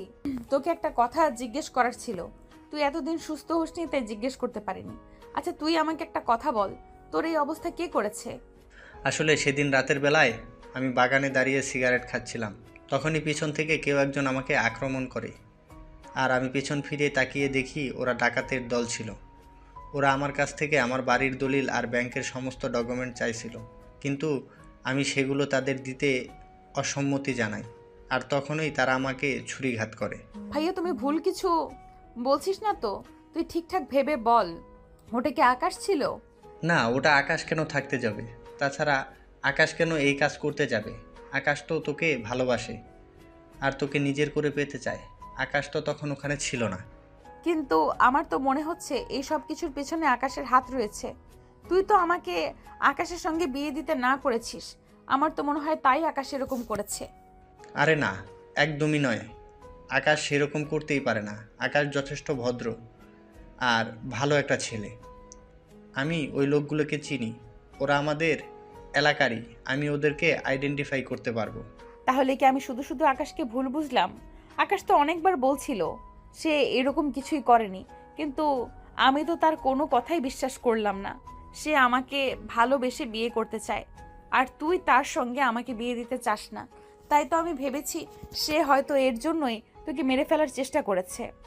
আরে না, একদমই নয়। আকাশ অনেক ভালো ছেলে, সে সত্যি তোকে অনেক ভালোবাসে। আকাশকে তুই অযথাই ভুল বুঝলি। তুই এক্ষুনি আকাশকে ফোন কর আর ওকে সরি বল। কিন্তু ভাইয়া, আমি ওকে অনেক কথা শুনিয়ে দিয়েছি। এইভাবে সরি বললে হবে না। আমার মনে হয় ওর সঙ্গে সরাসরি দেখা করে তারপরে ওর সঙ্গে কথা বলা উচিত। তা না হলে ও অভিমান করেই বসে থাকবে। ঠিক আছে, তুই তাহলে এক কাজ কর। আমি এখন মোটামুটি সুস্থ, আমাকে নিয়ে তোর কোনো চিন্তা করতে হবে না। তুই এক্ষুনি আকাশের বাড়ির উদ্দেশ্যে রওনা দে, আর সেখানে গিয়ে সরাসরি তার সঙ্গে কথা বল। কিন্তু ভাইয়া, এভাবে আমি একটা মেয়ে হয়ে তার বাড়িতে চলে যাওয়াটা কি ঠিক হবে? মানে লোকে কি বলবে? ভালোবাসা হারিয়ে গেলে কেউ ভালোবাসা এনে দেবে না। তাই লোকের কথায় কান না দিয়ে তোর নিজের জন্য যেটা ভালো হয় তুই সেটা কর। আমি তোকে বলছি, তুই আকাশের সঙ্গে দেখা কর, তাকে সরি বল। আকাশ অনেক ভালো ছেলে, কাঁচা আছে, তোকে অনেক ভালোবাসবে। তুই সরি বললে ছোট হয়ে যাবি না, কিন্তু তুই সরি বললেই সে তোর জীবনে আবার ফিরে আসবে। সত্যি আকাশ থেকে অনেক ভালোবাসে আর অনেক ভালো রাখবে। ঠিক আছে ভাইয়া, তুই নিজের খেয়াল রাখিস, আমি তাহলে আসছি। তাই সবার আগে মেঘা তার ভাইয়ের সঙ্গে কথা বলতে গেল। এই বলে মেঘা তখনই হসপিটাল থেকে বের হয়ে ঢাকার উদ্দেশ্যে রওনা দিল। আর সেখানে এসে পৌঁছাতে পৌঁছাতে রাত 9টার মতো বেজে গেল। সে আকাশের বাড়ির সামনে দাঁড়িয়ে আছে, আর তখনই কলিং বেল চাপ দিল। কলিং বেল চাপ দেওয়ার কিছুক্ষণ পরেই রিয়া এসে দরজা খুলে দিল। রিয়া তখন মেঘাকে দেখতে পেয়ে বলল, আরে দোস্ত, কি ব্যাপার হঠাৎ তুই? তাছাড়া এত রাতে আমার বাড়িতে কেন? সব কথা পরে হবে, তুই আগে আমাকে এইটা বল যে আকাশ কোথায়। আমি আকাশের সঙ্গে এক্ষুনি একবার কথা বলতে চাই। তার সঙ্গে কথা বলাটা আমার জন্য খুবই জরুরি। কেন, কি হয়েছে সেটা তো আগে আমাকে বল, আমি শুনি, তারপর নয় তোকে আকাশের সঙ্গে কথা বলার ব্যবস্থা করিয়ে দেবো। আসলে তুই তো শুনেছিস আমার ভাইকে কেউ একজন হত্যা করার চেষ্টা করেছে। আমি ভেবেছিলাম সেটা আকাশ করেছে, কিন্তু আজকেই ভাইয়ার সঙ্গে ডাক্তার কথা বলার অনুমতি দেয়, আর আমি ভাইয়ার সঙ্গে কথা বলে জানতে পারি ওটা আকাশ ছিল না, ডাকাত দলের কেউ ছিল যারা আমাদের ক্ষতি করতে চায়। দেখি তো আমার ভাইটা সত্যি তোকে কতটা ভালোবাসে। আর শোন, আমার ভাই আর যাই করুক, কখনো কোনো মানুষকে খুন করতে পারে না, সেটা যদি তার যমজ শত্রু হয়ে থাকে। আমার ভাই সত্যিই তোকে অনেক ভালোবাসে রে। হ্যাঁ, কিন্তু এখন আকাশ কোথায় আছে সেটা আমাকে বলো। আকাশের সঙ্গে এক্ষুনি আমাকে কথা বলতে হবে। আমি খুব বড় ভুল করে ফেলেছি, আর এরকম ভুল করতে চাই না। উপর দিয়ে ডান দিকে 2 নম্বর রুমটা আকাশের, ওখানে গিয়ে ওর সঙ্গে কথা বল। মেঘা তখন আর কোনো কথার উপেক্ষা না করে সেখান থেকে সোজা উপরে চলে গেল। রুমে গিয়ে দেখতে পেল আকাশ ব্যালকনিতে দাঁড়িয়ে দাঁড়িয়ে সিগারেট খাচ্ছে আর বিষণ্ণ মনে বাইরের দিকে তাকিয়ে আছে। মেঘা তখন আকাশের ঘাড়ে হাত রাখলো। এটা দেখে আকাশ অনেকটা চমকে গেল। পিছন ফিরে তাকিয়ে দেখলো মেঘা তার সামনে দাঁড়িয়ে আছে। সে মেঘাকে দেখেই বলল, মেঘা, তুমি এখানে? হ্যাঁ, আমি আকাশ। প্লিজ তুমি আমাকে ক্ষমা করে দাও। তোমাকে ভুল বুঝে আমি এতগুলো কথা শুনিয়েছিলাম, কিন্তু আমি ভাইয়ের সঙ্গে আজ কথা বলেছি। ভাইয়ের সঙ্গে কথা বলে জানতে পারলাম ওটা তুমি ছিলে না। প্লিজ আমাকে এবারের মতো ক্ষমা করে দাও। আরে পাগলি মেয়ে, তুমি আমার কাছে ক্ষমা কেন চাইছো? আমি জানতাম ওই কাজটা আমি করিনি, তাই আমি তোমার কথায় কিছু মনে করিনি। তাছাড়া আমি এটাও জানতাম যে তুমি তোমার ভাইয়ার সঙ্গে কথা বলে বুঝতে পারবে ওখানে আমার কোনো দোষ ছিল না। হ্যাঁ, আমি ভাইয়ের সঙ্গে কথা বলে জানতে পেরেছি ওগুলো আমাদের শত্রুপক্ষ ছিল। প্লিজ তুমি আমাকে এই শেষবারের মতো ক্ষমা করে দাও। আমি আর কখনোই তোমাকে ভুল বুঝবো না। তাই নাকি? ঠিক আছে, আমি তোমাকে একটা শর্তেই ক্ষমা করতে পারি, যদি আজই তুমি আমায় বিয়ে করো। বিয়ে যখন তোমাকেই করতে হবে তখন তো সময়ের অপেক্ষা করে লাভ নেই। তুমি যখন বলবে তখনই আমি তোমাকে বিয়ে করতে রাজি আছি, কারণ আমি বুঝে গেছি তুমি সত্যিই আমাকে ভালোবাসো। আকাশ, তুমি কোনোদিনও আমায় ছেড়ে যাবে না তো? তোমায় ছেড়ে যাওয়ার আগে যেন এই জীবন চলে যায়। ম্যাডাম, আমি তোমায় ভালোবাসি, তোমায় ছেড়ে যাওয়ার তো কোনো প্রশ্নই আসে না। আমি সারা জীবন তোমার ভালোবাসায় বেঁচে থাকতে চাই। তখন মেঘা আকাশকে জড়িয়ে ধরে আর কান্না করতে থাকে। এটা দেখে আকাশ বলে, এই পাগলি মেয়ে, তুমি এভাবে কান্না করছো কেন? ভালোবাসার মানুষকে পেতে চলেছো, এটা তো অনেক খুশির খবর। এখন কান্না করো না প্লিজ। তুমি আমাকে কতটা ভালোবাসো, আর আমি তোমাকে ভুল বুঝেছিলাম। প্লিজ আমাকে শেষবারের মতো ক্ষমা করে দাও। আমি কখনোই এরকম করব না। আচ্ছা বাবা, ঠিক আছে, এইবার তুমি একটু হাসো। তোমাকে এভাবে কান্না করতে দেখলে আমার একদম ভালো লাগে না। তোমাকে হাসি মুখে দেখি আমি ভালোবেসেছিলাম, এখন যদি তুমি কান্না করো তাহলে কি আমার একটু ভালো লাগবে? প্লিজ একটু হাসো। এই যে আমি হাসলাম, এবার তো হলো। হ্যাঁ, সব সময় এরকম হাসি খুশি থাকবে। এখন নিচে চলো, আব্বু আম্মুকে গিয়ে বলি বিয়ের ব্যবস্থা করতে। যাব তো অবশ্যই, তার আগে আমার একটু আদর করা ভালোবাসা দাও, তারপর যাব। তুমি যদি আমায় এখন আদর না করো তাহলে যাব না। উম্মা, উম্মা। এবার তো হলো, এখন চলো বাকি আদর ভালোবাসা সব বাসর রাতেই সুদে আসলে পুষিয়ে দেব। এখন চলো আগে বিয়ের ব্যবস্থাটা তো করি। অতঃপর আকাশ মেঘাকে নিয়ে নিচে চলে আসলো। তারপর সোজা তার আব্বুর রুমে চলে গেল আর তার আব্বুকে সবকিছু খুলে বলল। সবকিছু শুনে তার আব্বু বলল, ঠিক আছে, তোমরা যখন দুজনকে বিয়ে করতে রাজি আছো তখন তো আর আমাদের কোনো সমস্যা নেই। তবে মেঘা, তোমার আব্বু তো এই বিয়েতে রাজি ছিল, তাই আমি তোমার আব্বুর সঙ্গে একটু কথা বলি আর তারপরে তোমাকে জানাচ্ছি। ঠিক আছে আব্বু, আপনি তাই করুন, কারণ আমিও তো আমার বাবার একমাত্র মেয়ে। আমার বাবারও তো ইচ্ছে অনিচ্ছা বলে একটা ব্যাপার আছে। অতঃপর আকাশের আব্বু মেঘার বাবাকে ফোন দেয়, আর মেঘার বাবা তখন বলে, ঠিক আছে ভাই সাহেব, তাহলে আপনি সব কিছুর আয়োজন করুন। আমি আজ সন্ধ্যার মধ্যে ঢাকায় পৌঁছে যাব। আমরা দুজন দাঁড়িয়ে থেকে আমাদের ছেলে মেয়েদের বিয়ে দেখাবো।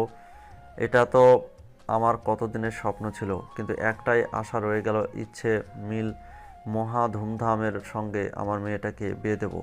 কিন্তু অ্যাক্সিডেন্টলি সেটা তো আর সম্ভব হচ্ছে না। তবে চিন্তার কোনো কারণ নেই, আমরা পরবর্তীতে আবার বড় করে অনুষ্ঠান করব। হ্যাঁ সেটাই, আপনি যখন তাড়াতাড়ি করে ঢাকায় চলে আসুন, আর এদিকে আমি সব কিছুর বন্দোবস্ত করে। এই বলে দুজনে কথা বলা শেষ করে ফোন কেটে দিল। আর তারপর আকাশের আব্বু বিয়ের সমস্ত আয়োজন কমপ্লিট করলো। আর দেখতে দেখতে সন্ধ্যার মধ্যেই কাজী সাহেব আর মেঘার বাবা চলে আসলো। তারপরেই তাদের বিয়ের কাজ সুসম্পন্ন হয়ে গেল। মেঘার বাবা নিজের হাতে মেঘাকে আকাশের হাতে তুলে দিল আর বলল, তুমি আমার মেয়েটাকে সত্যিই ভালোবাসো, এটা আমি এখন বুঝতে পেরেছি। তাই আমি আমার মেয়েটাকে তোমার হাতে তুলে দিয়ে গেলাম। আমি আশা করব তুমি আমার মেয়েটাকে ভালো রাখবে। ইনশাল্লাহ আব্বু, আমি আমার সাধ্যমতো চেষ্টা করব। আপনারা শুধু আমাদের দুজনের জন্য দোয়া করবেন যেন আমরা দুজনে দুজনের ভালোবাসায় ভালো থাকতে পারি। হ্যাঁ, সেটা তো অবশ্যই। তোমাদের জন্য অনেক অনেক দোয়া আর শুভকামনা রইল। ভালো হোক তোমাদের পরবর্তী দিনগুলো। দুজনে অনেক ভালো থেকো। অনেক অনেক শুভকামনা তোমাদের জন্য। তারপর সবাই মিলে রাতের খাওয়া দাওয়া করে সবাই নিজেদের রুমে গিয়ে শুয়ে পড়ল।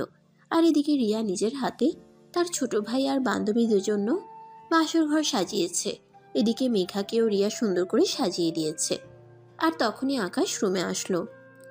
রুমে এসে রিয়াকে রুমে দেখতে পেয়ে সে বলতে লাগলো, আরে কি ব্যাপার আপু, তুই আমার রুমে এখনো কি করছিস? রাত 11টা বেজে গেছে। তাড়াতাড়ি আমার রুম থেকে বের হওয়ার আর আমার বউটাকে আমার সঙ্গে একটু সময় কাটাতে দে। তোর বউ তোর কাছেই থাকবে। আমি তোর রুমটাকে একটু মানুষ করে দিতে এসেছিলাম। এই রুমে কি মানুষ থাকে নাকি পশু থাকে? সেটা তো মাঝে মধ্যে ভেবে পাই না। তারপর মাঝে মধ্যে আমি গুছিয়ে দিই যাই বলে একটু ভালো থেকি। শোন, এখন থেকে আর তোকে এসব কিছু করতে হবে না। আমার বউ চলে এসেছে, এখন থেকে আমার বউ নিজেই এই সব কিছু করতে পারবে। তাই এখন থেকে তুই এগুলো থেকে অবসর পেলি। হ্যাঁ, এখন তো না পেয়ে একটা জিনিস পেয়েছিস, সেটা হলো তোর বউ। এখন তোর বউ তোর সব কাজ করে দেবে। এখন আর আম্মুকেও লাগবে না, আর আপুকেও লাগবে না। হ্যাঁ, তুই একদম ঠিক কথাই বলেছিস। এখন আর তোদের কাউকে আমার কোনো প্রয়োজন হবে না। এখন আমার বউ আছে, এখন আমার সব কাজ আমার বউ নিজেই করে দিতে পারবে। এখন তুই কোনো কথা না বলে চুপচাপ আমার রুম থেকে বের হয়ে চলে যাবি কি? এখন আমি আমার বউয়ের সঙ্গে সময় কাটাবো। রিয়া তখন মুখটাকে একটা শয়তানি মার্কা ভেঙচি দিয়ে সেখান থেকে চলে গেল। আর তখনই মেঘা বিছানা থেকে নেমে এসে আকাশকে পা ছুঁয়ে সালাম করতে গেল। তখনই আকাশ তাকে থামিয়ে দিয়ে বলতে লাগলো, আরে এটা তুমি কি করছিলে? তুমি আমার ভালোবাসার মানুষ, তোমার জায়গা সবসময় আমার বুকে। তুমি কেন আমাকে পায়ে ছুঁতে গেছিলে? আরে এটা তো একটা রিচুয়াল। বিয়ের দিন বাসর রাতে নতুন বউ তার স্বামীকে পা ছুঁয়ে সালাম করে। তুমি আমাকে সেটা করতে দিলে না কেন? আমাকে এটা করতে দাও। এসব সেকেলে রিচুয়াল আমি মানি না। আমার বউয়ের জায়গা আমার বুকে। আমার বউ কেন আমাকে পায়ে ছুঁতে যাবে? আমি আমার বউকে কখনোই সেকেলে মানুষের মতো দাসীতে রূপান্তরিত করতে চাই না। আগের যুগের মানুষ বউকে পা ছুঁয়ে সালাম করাতো আর বাড়ির সব কাজ করাতো। এক কথায় বলতে গেলে বউ ছিল তখনকার যুগের বাড়ির কাজের মেয়ে। কিন্তু আমি আমার বউকে সেরকমটা করতে চাই না। আকাশ শোনো, চোখ যতই বদলে যাক না কেন, বউরা সব সময় ঘরের কাজ করে, স্বামীর সেবা যত্ন করে, সংসার সামলায়, এটাই স্বাভাবিক। আমি সেরকমটা মানি না। আমার বউ আমার মতোই স্বাধীন থাকবে। তো আর যখন ইচ্ছা হবে কাজ করবে, যখন ইচ্ছা হবে না কাজ করবে না। তাছাড়া তার যদি কোনো কাজ করতে সমস্যা হয় তাহলে বাড়িতে কাজের লোক আছে, তারা করে দেবে। কিন্তু আমার বউকে আমি কখনোই আগের যুগের মানুষের মতো বানাতে চাই না। আর আচ্ছা বাবা, ঠিক আছে, তোমার বউকে তোমার যেইভাবে ইচ্ছে রাখতে হয় সেইভাবেই রেখো। আমি তোমাকে কিছুই বলবো না, কিন্তু এখন তো দরজাটা বন্ধ করে আসো। আরে ধুর, যা, এটা তো আমি ভুলেই গেছিলাম। আচ্ছা ঠিক আছে, তুমি দাঁড়াও, আমি এক্ষুনি দরজাটা বন্ধ করে আসছি। এই বলে আকাশ মেঘাকে ছেড়ে দিয়ে দরজাটা বন্ধ করলো। আর তারপরেই মেঘার কাছে চলে আসলো। ও ম্যাডাম, হবে নাকি এক রাউন্ড? চলুন না, এক রাউন্ড খেলা যাক। এটা তুমি আমাকে কেন বলছো? তুমি শুরু করলেই তো হয়। ও মা, তাই নাকি? তাহলে সেটা আপনি আগে আমাকে বলবেন না? তাহলে তো আমি আরও অনেকক্ষণ আগেই শুরু করে দিতাম। এই বলে আকাশ মেঘাকে কোলে তুলে নিল আর ধপাস করে বিছানার উপরে ছেড়ে দিল। তখনই মেঘা চিৎকার দিয়ে উঠল। বা উমা গো, বাবা গো, মরে গেলাম গো, আমার কোমরটা যে ভেঙে গেল। তোমার আমি ঠিক করে দিব। এখন চুপ, একটাও কথা বলবে না। বাড়িতে অনেক মানুষ আছে, শুনতে পেলে কি বলবে? তাই বলে তুমি আমাকে এমন করে ধপাস করে বিছানার উপর ফেলে দেবে নাকি? আমার কোমরটা তো একদম ভেঙে গেল। কিন্তু তখন আকাশ মেঘার কোনো কথা না শুনে মেঘার উপর শুয়ে পড়ল আর তারপর তার ঠোঁট জোড়া নিজের দখলে নিয়ে নিল। তারপর আর কি, দুজন দুজনের মধ্যে হারিয়ে যেতে থাকলো। তখনই মেঘা বলতে লাগলো। আরে কি করছো তুমি? এত জোরে কেউ করে নাকি? খুব ব্যথা লাগছে তো। তাছাড়া এত জোরে করলে তো খাট ভেঙে নিচে পড়ে যাব। আরে, নিজের ভালোবাসার জিনিসটাকে এতদিন পর কাছে পেয়েছি, এখন কি আর মনকে বাধা দিয়ে মানিয়ে রাখা যায় নাকি? আর খাট ভেঙে নিচে পড়বে না। এটা সেগুন কাঠের খাট, কিছুদিন আগেই বানানো হয়েছে স্পেশালি তোমাকে বিয়ে করব বলে।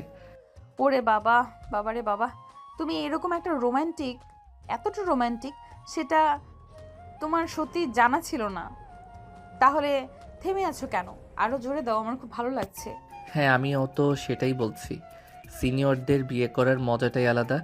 ওদেরকে কোনো কিছু শিখিয়ে দিতে হয় না, ওরা নিজের থেকেই সব জানে। ইনফ্যাক্ট ওরা অনেক সাহায্য করে। তাই বুঝি। তাহলে আরো আগে কেন বিয়েটা করলে না? কেন এতদিন আমাকে ভালোবাসা থেকে বঞ্চিত রাখলে? আরো আগে বিয়ে করলে তো আরো আগেই ভালোবাসাটা পেতে পারতাম। আরও আগে যদি তোমার সঙ্গে আমার পরিচয় হতো, তাহলে আরও অনেক আগেই তোমাকে আমি বিয়ে করে আমার বাড়িতে নিয়ে আসতাম আর তোমার সঙ্গে T20 খেলতাম। জানো, তোমাকে যেদিন আমি প্রথম দেখেছিলাম সেদিনই আমার ইচ্ছে হয়েছিল যেভাবেই হোক একটু পটিয়ে নিয়ে বিয়ে করতে না পারলেও অন্তত এক রাউন্ড খেলতে। মানসিকতা এইরকম তুমি আমাকে পড়তে বিয়ে না করে আমার সঙ্গে রিলেশন করতে? ছি ছি। আরে ভাই, ছিছি করার কি আছে? এখন তো তোমার সঙ্গে আমার বিয়েটা হয়ে গেছে। এখন তো তুমি পার্মানেন্টলি আমার হয়ে গেছো। আর যখনই আমার মন চাইবে তখনই আমি তোমার সঙ্গে খেলতে পারবো। হ্যাঁ, সেটা তো ঠিক আছে। এখন আমি ফর্মালিটি, তোমার তোমার যখন মন চাইবে তখনই তুমি আমার সঙ্গে T20 খেলতে পারবে। কিন্তু তুমি যে এই কথাটা বললে, ওটা কিন্তু আমার একদমই হজম হলো না। ওটা কিন্তু একদম খারাপ একটা কথা। আরে ভাই, বাদ দাও সেসব কথা। ওসব কথা বলে এখন এই রোমান্টিক সময়টাকে নষ্ট করো না। এখন এই রোমান্টিক সময়টাকে ভালোভাবে পার করতে দাও। কিন্তু জানো না আমার যে আজ কি ভালো লাগছে তোমাকে এভাবে আদর করতে পেরে। আমারও খুব ভালো লাগছে। পরে কিন্তু আবার বলতে পারবে না আমার কোমর ব্যথা করছে, আমার পেট ব্যথা করছে, তাহলে কিন্তু খারাপ হবে। আরে বাবা, একদমই নয়। আমি এসব কথা কখনোই বলবো না। 1 ঘন্টা খেলার জন্য আমি পুরোপুরি প্রস্তুত। যেন আমার বডি ফিগার দেখে আমার বন্ধুরা সব সময় বলতো আমি নাকি অনেক সময় নিয়ে খেলতে পারবো। কিন্তু তখন আমি এই কথাটা বিশ্বাস করতাম না আর ওদেরকে বকাঝকা করতাম। কিন্তু আজ আমার এই কথাটা সত্যি মনে হচ্ছে। তুমি আমাকে যতই ভালোবাসা দিচ্ছ, আমার মনে হচ্ছে যেন এটা কম হয়ে যাচ্ছে। আরও চাই। তাই বুঝি? তাহলে তো আজ রাতে তোমাকে 3 বার আদর করব, নিতে পারবে তো? অবশ্যই পারবো। তুমি যেতে পারলে আমি নিতে পারবো না কেন? তুমি আমাকে যতবারই দিবে আমি ততবারই নিব। তোমার আদর খেতে আমার খুব ভালো লাগছে। এভাবেই চলতে থাকলো তাদের রোমান্টিক সিন। সারা রাত ধরে দুজন দুজনকে আদর করলো আর ভালোবাসে ঘুরিয়ে রাখলো। ফজরের আজান দিবে এমন সময় দুজনে গোসল করে ঘুমিয়ে পড়লো। পরদিন সকালবেলা ঘুম থেকে উঠেই মেঘা তার শাশুড়ি মায়ের সঙ্গে রান্নার কাজে সহযোগিতা করছিল। আর তখনই রিয়া ঘুম থেকে উঠে রান্নাঘরের এদিকে আসে।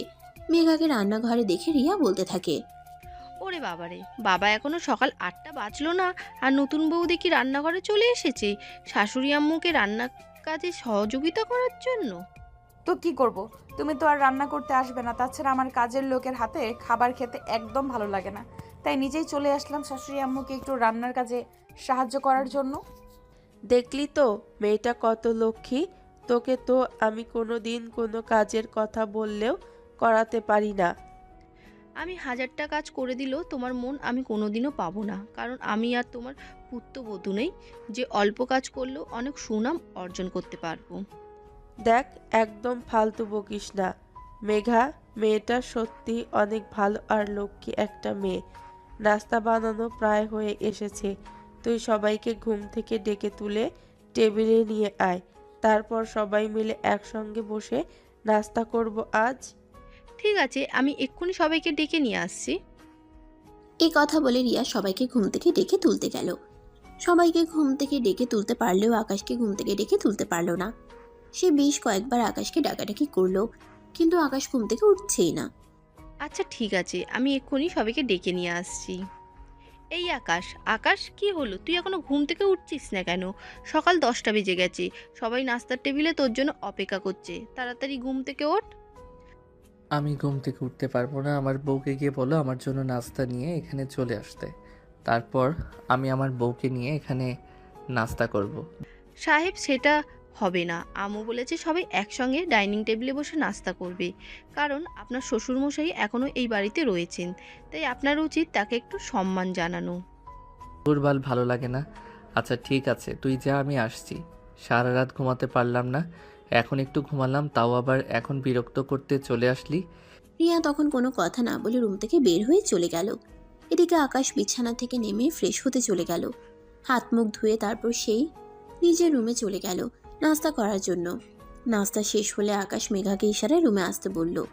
মেঘা সবকিছু গুছিয়ে রেখে কিছুক্ষণ পর রুমে আসলো। রুমে আসতেই আকাশ সঙ্গে সঙ্গে দরজাটা বন্ধ করে দিল। এটা দেখে মেঘা আকাশকে বলতে লাগলো। কি ব্যাপার, কি সমস্যা তোমার? তুমি এভাবে রুমের দরজাটা বন্ধ করলে কেন? বাড়িতে কত গেস্ট আত্মীয় স্বজন রয়েছে, সবাই কি মনে করবে বলো? কে কি মনে করলো কে কি মনে করলো না, তাদের কখনোই আমার কোনো কিছু যায় আসে না। তাছাড়া বাড়িতে গেস্ট রয়েছে, তাই বলে কি আমি আমার বউকে আদর করব না নাকি? দেখো, এখন কিন্তু একদম এসব হবে না। বাড়িতে অনেক আত্মীয় স্বজন মেহমান রয়েছে, তাদের জন্য দুপুরের খাবার বানাতে হবে। সব কিছু আম্মু একা একা করতে পারবে না, আম্মুকে আমার সহযোগিতা করতে হবে। তাই এখন এসব ফাজলামো না করে আমাকে যেতে দাও। তুমি বলবে আর আমি তোমাকে চলে যেতে দিব, সেটা তো হবে না। আমি তো তোমাকে বলেই দিয়েছি এই বাড়িতে কাজ করার জন্য অনেক কাজের লোক রয়েছে, কিন্তু আমাকে ভালোবাসা দেওয়ার জন্য, আমাকে আদর দেওয়ার জন্য তো তুমি ছাড়া আর কেউ নেই। তাই এখন তুমি কোথাও যেতে পারবে না। এখন তুমি আমাকে আদর করবে। আরে, তোমার কি মাথা খারাপ হয়ে গেছে নাকি? আমি তো সেটাই বুঝতে পারছি না। কি সব পাগলের মতো কথা বলছো? এরকম কথা বলতে হয় না। বাড়িতে মেহমান রয়েছে, তাদের সামনে এইসব করতে হয় না। ওরা চলে যাক, তারপর রাতে তোমার সঙ্গে ইচ্ছা মতো খেলবো। বললাম তো আমার এক্ষুনি আদর চাই, আমি এক্ষুনি তোমার আদর পেতে চাই। তুমি যদি এখন আমাকে নিজের ইচ্ছায় আদর করতে না দাও, তাহলে কিন্তু আমি জোর করেই তোমার সঙ্গে করব। এই বলে আকাশ মেঘাকে টান দিয়ে নিজের সঙ্গে জড়িয়ে নেয়, আর মেঘার ঠোঁট দুটো নিজের দখলে নিয়ে নেয়, আর তারপর ইচ্ছে মতো কিস করতে থাকে। এভাবেই চলে গেল প্রায় 5 মিনিট। মেঘা নিঃশ্বাস নিতে পারছে না, কিন্তু আকাশের সেদিকে কোনো খেয়ালই করছে না। তার আদর আর ভালোবাসা চাই, এটাই শেষ কথা। তাই সে নিজের মতো করেই কিস করে যাচ্ছে। প্রায় 6 মিনিটের মাথায় আকাশ মেঘাকে ছেড়ে দেয়, আর তখনই মেঘা চিৎকার দিয়ে বলে ওঠে। হ্যাঁ আম্মু, আমি এক্ষুনি আসছি, আপনি 1 মিনিট দাঁড়ান। এটা শোনা মাত্রই আকাশ মেঘাকে ছেড়ে দিল, আর তখনই মেঘা দৌড়ে রুম থেকে চলে যেতে যেতে বলল। কি দেখলে, আমার বুদ্ধির কাছে কিন্তু তুমি হেরে গেলে। আম্মু কিন্তু আমায় ডাকেনি, আমি নিজেই এরকম করেছি যাতে তুমি নিজের থেকেই আমাকে ছেড়ে দাও, আর আমি তোমার থেকে ছাড়া পেয়ে চলে যেতে পারি। ও আচ্ছা, এই কথা। আচ্ছা ঠিক আছে, এখন যাও। তবে একটা কথা মনে রেখো, দিন শেষে ঘুরে ফিরে কিন্তু তোমাকে আমার কাছেই আসতে হবে। তখন কিন্তু আমি তোমায় এমন অত্যাচার করব যেটা তুমি সহ্য করতে পারবে না, আর কারোর কাছে বলতেও পারবে না। তখন বুঝবে মজা। তুমি আমায় আদর আর ভালোবাসা দেবে, এটাই তো। তুমি আমায় যতটা ভালোবাসা দিবে আমি ঠিক তোমার কাছ থেকে ততটাই নিব, একটুও না করব না। কিন্তু মশাই, এখন রান্না করতে যেতে হবে, গেলাম, বাই বাই। এই বলে মেঘা দৌড়ে দৌড়ে সিঁড়ি দিয়ে নামছিল, আর তখন রিয়ার সম্মুখীন হয়ে গেল। রিয়া তখন মেঘাকে বলতে লাগলো। কি গো ম্যাডাম, কি ব্যাপার, জামাই রেখে বাইরে আসতে একদম মন চায় না নাকি? এই কথা আমাকে বলছো কেন তুমি? তোমার ভাইকে বলতে পারো না? তোমার ভাই তো আমাকে বাইরে আসতেই দেয় না, সারাক্ষণ আমাকে নিয়ে বিছানায় শুয়ে থাকতে চায়। আমি কি করব? তোমার মতো সুন্দরী বউ পেলে তো বিছানা শুয়ে থাকতে ইচ্ছা করবেই। তোমার মতো সুন্দরী বউ পেলে কি বউ দিয়ে কাজ করাতে ইচ্ছা করবে নাকি? যাই হোক, এখন রান্নাঘরে চলো। ভালো ভালো মেহমানগুলো বিদায় হয়ে যাক, তারপর তুমি তোমার জামাই নিয়ে রুমের মধ্যে সারাক্ষণ দরজা বন্ধ করে শুয়ে থেকো। কেউ তোমাদের বিরক্ত করবে না। রিয়া, তুমি কিন্তু আমাকে খোঁটা দিয়ে কথা বলছো। এটা কিন্তু একদমই ঠিক হচ্ছে না। হাজার হোক তুমি কিন্তু আমার বান্ধবী, তুমি আমার সঙ্গে এরকমটা করতে পারো না। ম্যাডাম, আমি আপনার বান্ধবী ছিলাম, এখন আর আমি আপনার বান্ধবী নেই। এখন আমি আপনার বড় ননদিনী। সো আমাকে সম্মান দিয়ে কথা বলবেন। বড় নদী হয়ে ছোট ভাবিকে এইসব কথা বলতে লজ্জা করে না ম্যাডাম আপনার? এই বলি মেঘা রিয়াকে একটা চড় মারতে চাইছিল, আর তখনই রিয়া দৌড়ে সেখান থেকে চলে গেল। আর এদিকে মেঘা কিচেনে এসে তার শাশুড়ি মাকে রান্নার কাজে সহযোগিতা করতে লাগলো। আর এভাবে দেখতে দেখতেই দিনটা চলে গেল। সবাই নিজেদের বাড়িতে চলে গেছে। আর তারপর রাত 10টার দিকে সবাই খাওয়া দাওয়া শেষ করে নিজেদের রুমে ঘুমানোর জন্য চলে গেল। এদিকে মেঘা তখনও রান্নাঘরে কাজ করছে। এতগুলো মানুষ খাওয়া দাওয়া করেছে, সেই প্লেটগুলো পরিষ্কার করে রাখতে হবে, তো মেঘা সেগুলোই পরিষ্কার করছিল। তখনই আকাশ মেঘাকে ডাকতে থাকে। এই মেঘা, একটু তাড়াতাড়ি রুমে আসো তো, একটা জরুরি কাজ আছে। আপুকে বলো কি তোমার জরুরি কাজ করে দিতে। আমি আমার হাতের কাজ শেষ করে তারপর আসছি। আপুকে দিয়ে যদি কাজটা করানো যেত তাহলে অবশ্যই আমি তোমাকে বলতাম না ওই কাজটা তোমাকেই করতে হবে। তাই তাড়াতাড়ি চলে আসো। আচ্ছা ঠিক আছে, তুমি ওয়েট করো, আমি আসছি। এই বলে মেঘা নিজের হাতের কাজ শেষ করে তারপর রুমের দিকে অগ্রসর হলো। আর তখনই রিয়া আবার তার সামনে এসে দাঁড়ালো। তা ম্যাডাম, বান্ধবী, কাল রাতে কেমন খেলেছিলেন বললেন না তো একটু আমাকে? হাজার হলো তো আমি আপনার বান্ধবী, একটু হলো বলা উচিত ছিল। নিজে একটা বাড়ি করে নাও, তাহলেই তো তুমি তোমার জামাইয়ের সঙ্গে খেলে মজা নিতে পারো। আমাকে কেন বলছো? আমি তো তোমার ছোট ভাইয়ের বউ হই। ছোট ভাইয়ের বউকে এইসব কথা বলতে হয় না, বুঝলা? আমার তো আর তোমার মতো জুনিয়র বয়ফ্রেন্ড নাই, তাহলে আমি কাকে বিয়ে করব? তোমরা দেখে শুনে একটা ছেলের সঙ্গে আমাকে বিয়ে দিয়ে দাও, তারপর না হয় তার সঙ্গে T20 খেলবো। আরও তো খেলা ইচ্ছা করে, আমারও তো খেলতে ইচ্ছা করে। ঠিক আছে মিস ননদিনী, আপনার এত চিন্তার কোনো কারণ নেই। আমি কালকে শ্বশুর আব্বুর সঙ্গে কথা বলে আপনার বিয়ের ব্যবস্থা করছি। তারপর আপনি আপনার জামাইকে নিয়ে যা ইচ্ছা তাই করবেন, কিন্তু দয়া করে ছোট ভাইয়ের বউয়ের সঙ্গে এইসব কথা বলতে আসবেন না। লজ্জার ব্যাপার, বুঝতে পেরেছেন? বুঝতে না পারলেও বুঝে নেব। এখন আপনি আপনার রুমে যান, আপনার জামাই অনেকক্ষণ ধরে আপনার জন্য অপেক্ষা করছে, তার বুঝি তর সইছে না। চলুন তাড়াতাড়ি। মেঘা তখন রিয়ার কথার কোনো উত্তর না দিয়ে চুপচাপ রুমে চলে গেল। আর এদিকে আকাশ মেঘাকে দেখে রাগে গজগজ করতে করতে বলল। আমি সেই কখন থেকে রুমে বসে তোমার জন্য অপেক্ষা করছি, আর এতক্ষণে তোমার আসার সময় হলো? এভাবে বুঝি কেউ নিজের জামাইকে অপেক্ষা করায়? কি করব মিস্টার জুনিয়র রোমান্টিক জামাই? শ্বশুরবাড়িতে নতুন বউ, শ্বশুরবাড়ি সবাই মন জয় করে চলতে হবে, তাই তো রান্না করে একটু কাজ করছিলাম। যাই হোক, এবার আপনার মন জয় করে নেব। তাহলে শ্বশুরবাড়ির সব মানুষ নিয়েই থাকতে জামাইয়ের কাছে কেন আসতে গেলে? জামাইয়ের কাছে থাকলে তো জামাইকে সব সময় ভালোবাসতে হবে, জামাইয়ের মন রক্ষা করতে হবে। কিন্তু তুমি তো শুধু শ্বশুরবাড়ির মানুষের মনের চিন্তাই করো। আরে মিস্টার জামাই, এবার তো বললাম আমি আপনার মনের আশা পূরণ করব। চলুন বিছানায়। এই বলে মেঘা রুমের দরজাটা বন্ধ করে দিল। আর তারপর আকাশের কাছে এগোতে লাগলো। মেঘার চোখ দুটো যেন নেশা হয়। আকাশ শুধু এই চোখ দুটোর দিকেই তাকিয়ে আছে। প্রথম দিন যখন আকাশ মেঘাকে দেখেছিল, মেঘার এই চোখ দুটো দেখে আকাশ মেঘার প্রেমে পড়ে গেছিল। আজ আবারও মনে হচ্ছে সে মেঘার এই নেশাময় চোখ দুটো দেখে প্রেমে পড়ে গেছে। মেঘা আকাশের দিকে এগিয়ে আস্তে আস্তে আকাশকে বলল। কালকে তোমার বাড়িতে কোনো মেহমান নেই, তাই সকাল সকাল ঘুম থেকে ওঠারও কোনো তাড়া নেই। তাই ভাবছি আজ সারা রাত তোমার সঙ্গে খেলবো। হয়েছে হয়েছে, আমাকে পাম দেওয়ার কোনো প্রয়োজন নেই।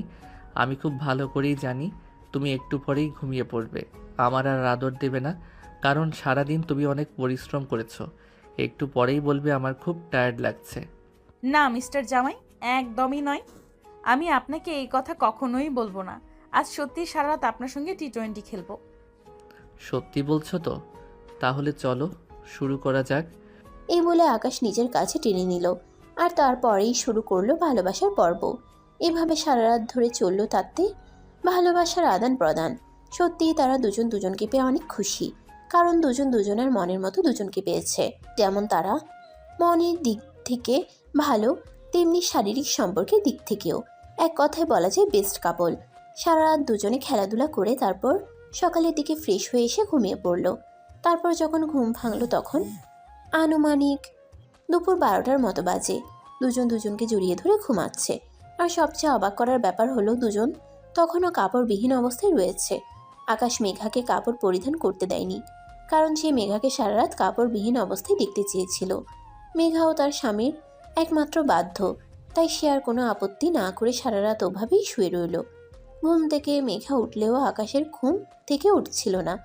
তার চোখে রাজ্যের ঘুম, তাই মেঘা আকাশকে ডাকতে লাগলো। এই কি হলো, এখনো ঘুম থেকে উঠছো না কেন? দুপুর তো হয়ে গেল, এখন ঘুম থেকে ওঠো। না, একদমই নয়। আজ সারাদিন তোমাকে বুকে জড়িয়ে রেখে ঘুমাবো। তুমি কোনো কথা না বলে চুপচাপ আমার বুকের উপর শুয়ে থাকো। আরে বাবা, এটা বললে হয় নাকি? আমার তো পেটে ক্ষুধা লেগেছে, কিছু খেতে হবে। ঘুম থেকে ওঠো। আরে আমি তোমাকে বললাম না চুপচাপ শুয়ে থাকো, কোনো কথা বলবে না। আমি তো আছি, আমি তোমায় ভালোবাসা দিব, আদর খাওয়াই দিব, এগুলোতেই পেট ভরে যাবে, খাবার খেতে হবে না। ভালোবাসা দিয়ে শুধু মন ভরে, পেট ভরে না। না হলে নাই, কিন্তু আমি এখন কোনো কথা শুনতে চাই না। এখন তুমি চুপচাপ আমার বুকের উপর শুয়ে থাকো। তোমাকে বুকে নিয়ে ঘুমাতে যে কি শান্তি লাগে সেটা এখন আমি বুঝতে পেরেছি। মেঘা তখন আর কোনো কথাই বলল না, চুপচাপ আকাশের বুকের উপরে শুয়ে রইল। আর এভাবেই কেটে গেল সেদিন। তার দিকে দুজনেই ঘুম থেকে উঠে ফ্রেশ হয়ে নিচে গেল। আকাশের আম্মু তখন সবার জন্য চা বানিয়ে নাস্তার ব্যবস্থা করেছে। সবাই মিলে ড্রয়িং রুমে বসে নাস্তা করলো। আর তখনই আকাশের আব্বু আকাশ আর মেঘাকে উদ্দেশ্য করে বলল, আমি ঠিক করেছি তোমরা দুইজন একটু বাইরে থেকে ঘুরে আসবে, হানিমুনটাও সেরে আসো। আব্বু, এত তাড়াতাড়ি? তাছাড়া সামনে তো এক্সাম আছে। এক্সাম নিয়ে পরে চিন্তা করা যাবে, কিন্তু আমার মনে একটা ভীষণ রকমের ইচ্ছে আছে, তাই আমি তোমাদেরকে লজ্জার মাথাতে বলে ফেলতে চাই। ওদের নিয়ে তোমার আবার কি চাই সেটা তো বুঝতে পারলাম না। তাড়াতাড়ি বলে ফেলো আব্বু, আমি টেনশন নিতে পারছি না। তুমি এরকম চিন্তা করছো? আসলে আমি চাই আমাদের বাড়িতে ছোট্ট একটা পুচকে আসুক, যে সারাদিন আমাদের বাড়িটাকে হাসি আনন্দে মাতিয়ে রাখবে। ওরে বাবা রে বাবা, তোমার এইটুকুনি পিচ্ছি একটা ছেলে, তার কাছ থেকে তুমি পুচকে আশা করছো? আমার ছেলে এখন আর ছোট নয়, আমার ছেলে যথেষ্ট বড় হয়েছে, তাই না বাবা? হ্যাঁ, একদমই তাই। তুমি কোনো চিন্তা করো না, 1 বছরের মধ্যেই তোমাকে দাদু ডাক শুনিয়ে ছাড়বো। আমার উপর ভরসা রাখো। এই বলে আকাশ তখনই একটা শয়তানি মার্কা হাসি দিয়ে মেঘার দিকে তাকালো। আর মেঘা তো এদিকে লজ্জায় একদম শেষ হয়ে যাচ্ছে। ভাবতেই পারেনি আর আকাশও এরকম যে সবার সামনে এভাবে বলতে হয়। মেঘা অনেকটা লজ্জা পেয়ে দৌড়ে রুমে চলে গেল। আর তখনই আকাশ তার পিছন পিছন রুমে চলে আসলো। মেঘাকে তখন সে বলতে লাগলো, কি হলো, তুমি এভাবে দৌড়ে সবার সামনে থেকে রুমে চলে আসলে কেন? তাহলে কি করব? আমি কি তোমার মতন নাকি? তুমি সবার সামনে এভাবে বলতে পারলে? একটু লজ্জা করলো না? লজ্জা করবে কেন? আমি তো আমার বউকে ভালোবাসার কথাই বলেছি, এছাড়া তো অন্য কিছু বলিনি। তাছাড়া আমারও তো ইচ্ছে করে বাবা ডাক শুনতে। তাই বুঝি? হ্যাঁ গো বউ, তাই। এই বলে আকাশ মেঘাকে নিজের কাছে টেনে নিল। আর মেঘাকে জড়িয়ে ধরে তার কপালে একটা ছোট্ট ভালোবাসার পরশ এঁকে দিল। এভাবেই শুরু হলো তাদের দুষ্টু মিষ্টি প্রেমের গল্প। যাই হোক ভিউয়ার্স, আমাদের আজকের গল্পটা এই পর্যন্তই ছিল। গল্পটা কেমন লেগেছে অবশ্যই কমেন্টে জানাবেন। সবাই ভালো থাকবেন, সুস্থ থাকবেন। আর আবারও দেখা হবে নতুন কোনো প্রেমের গল্পে।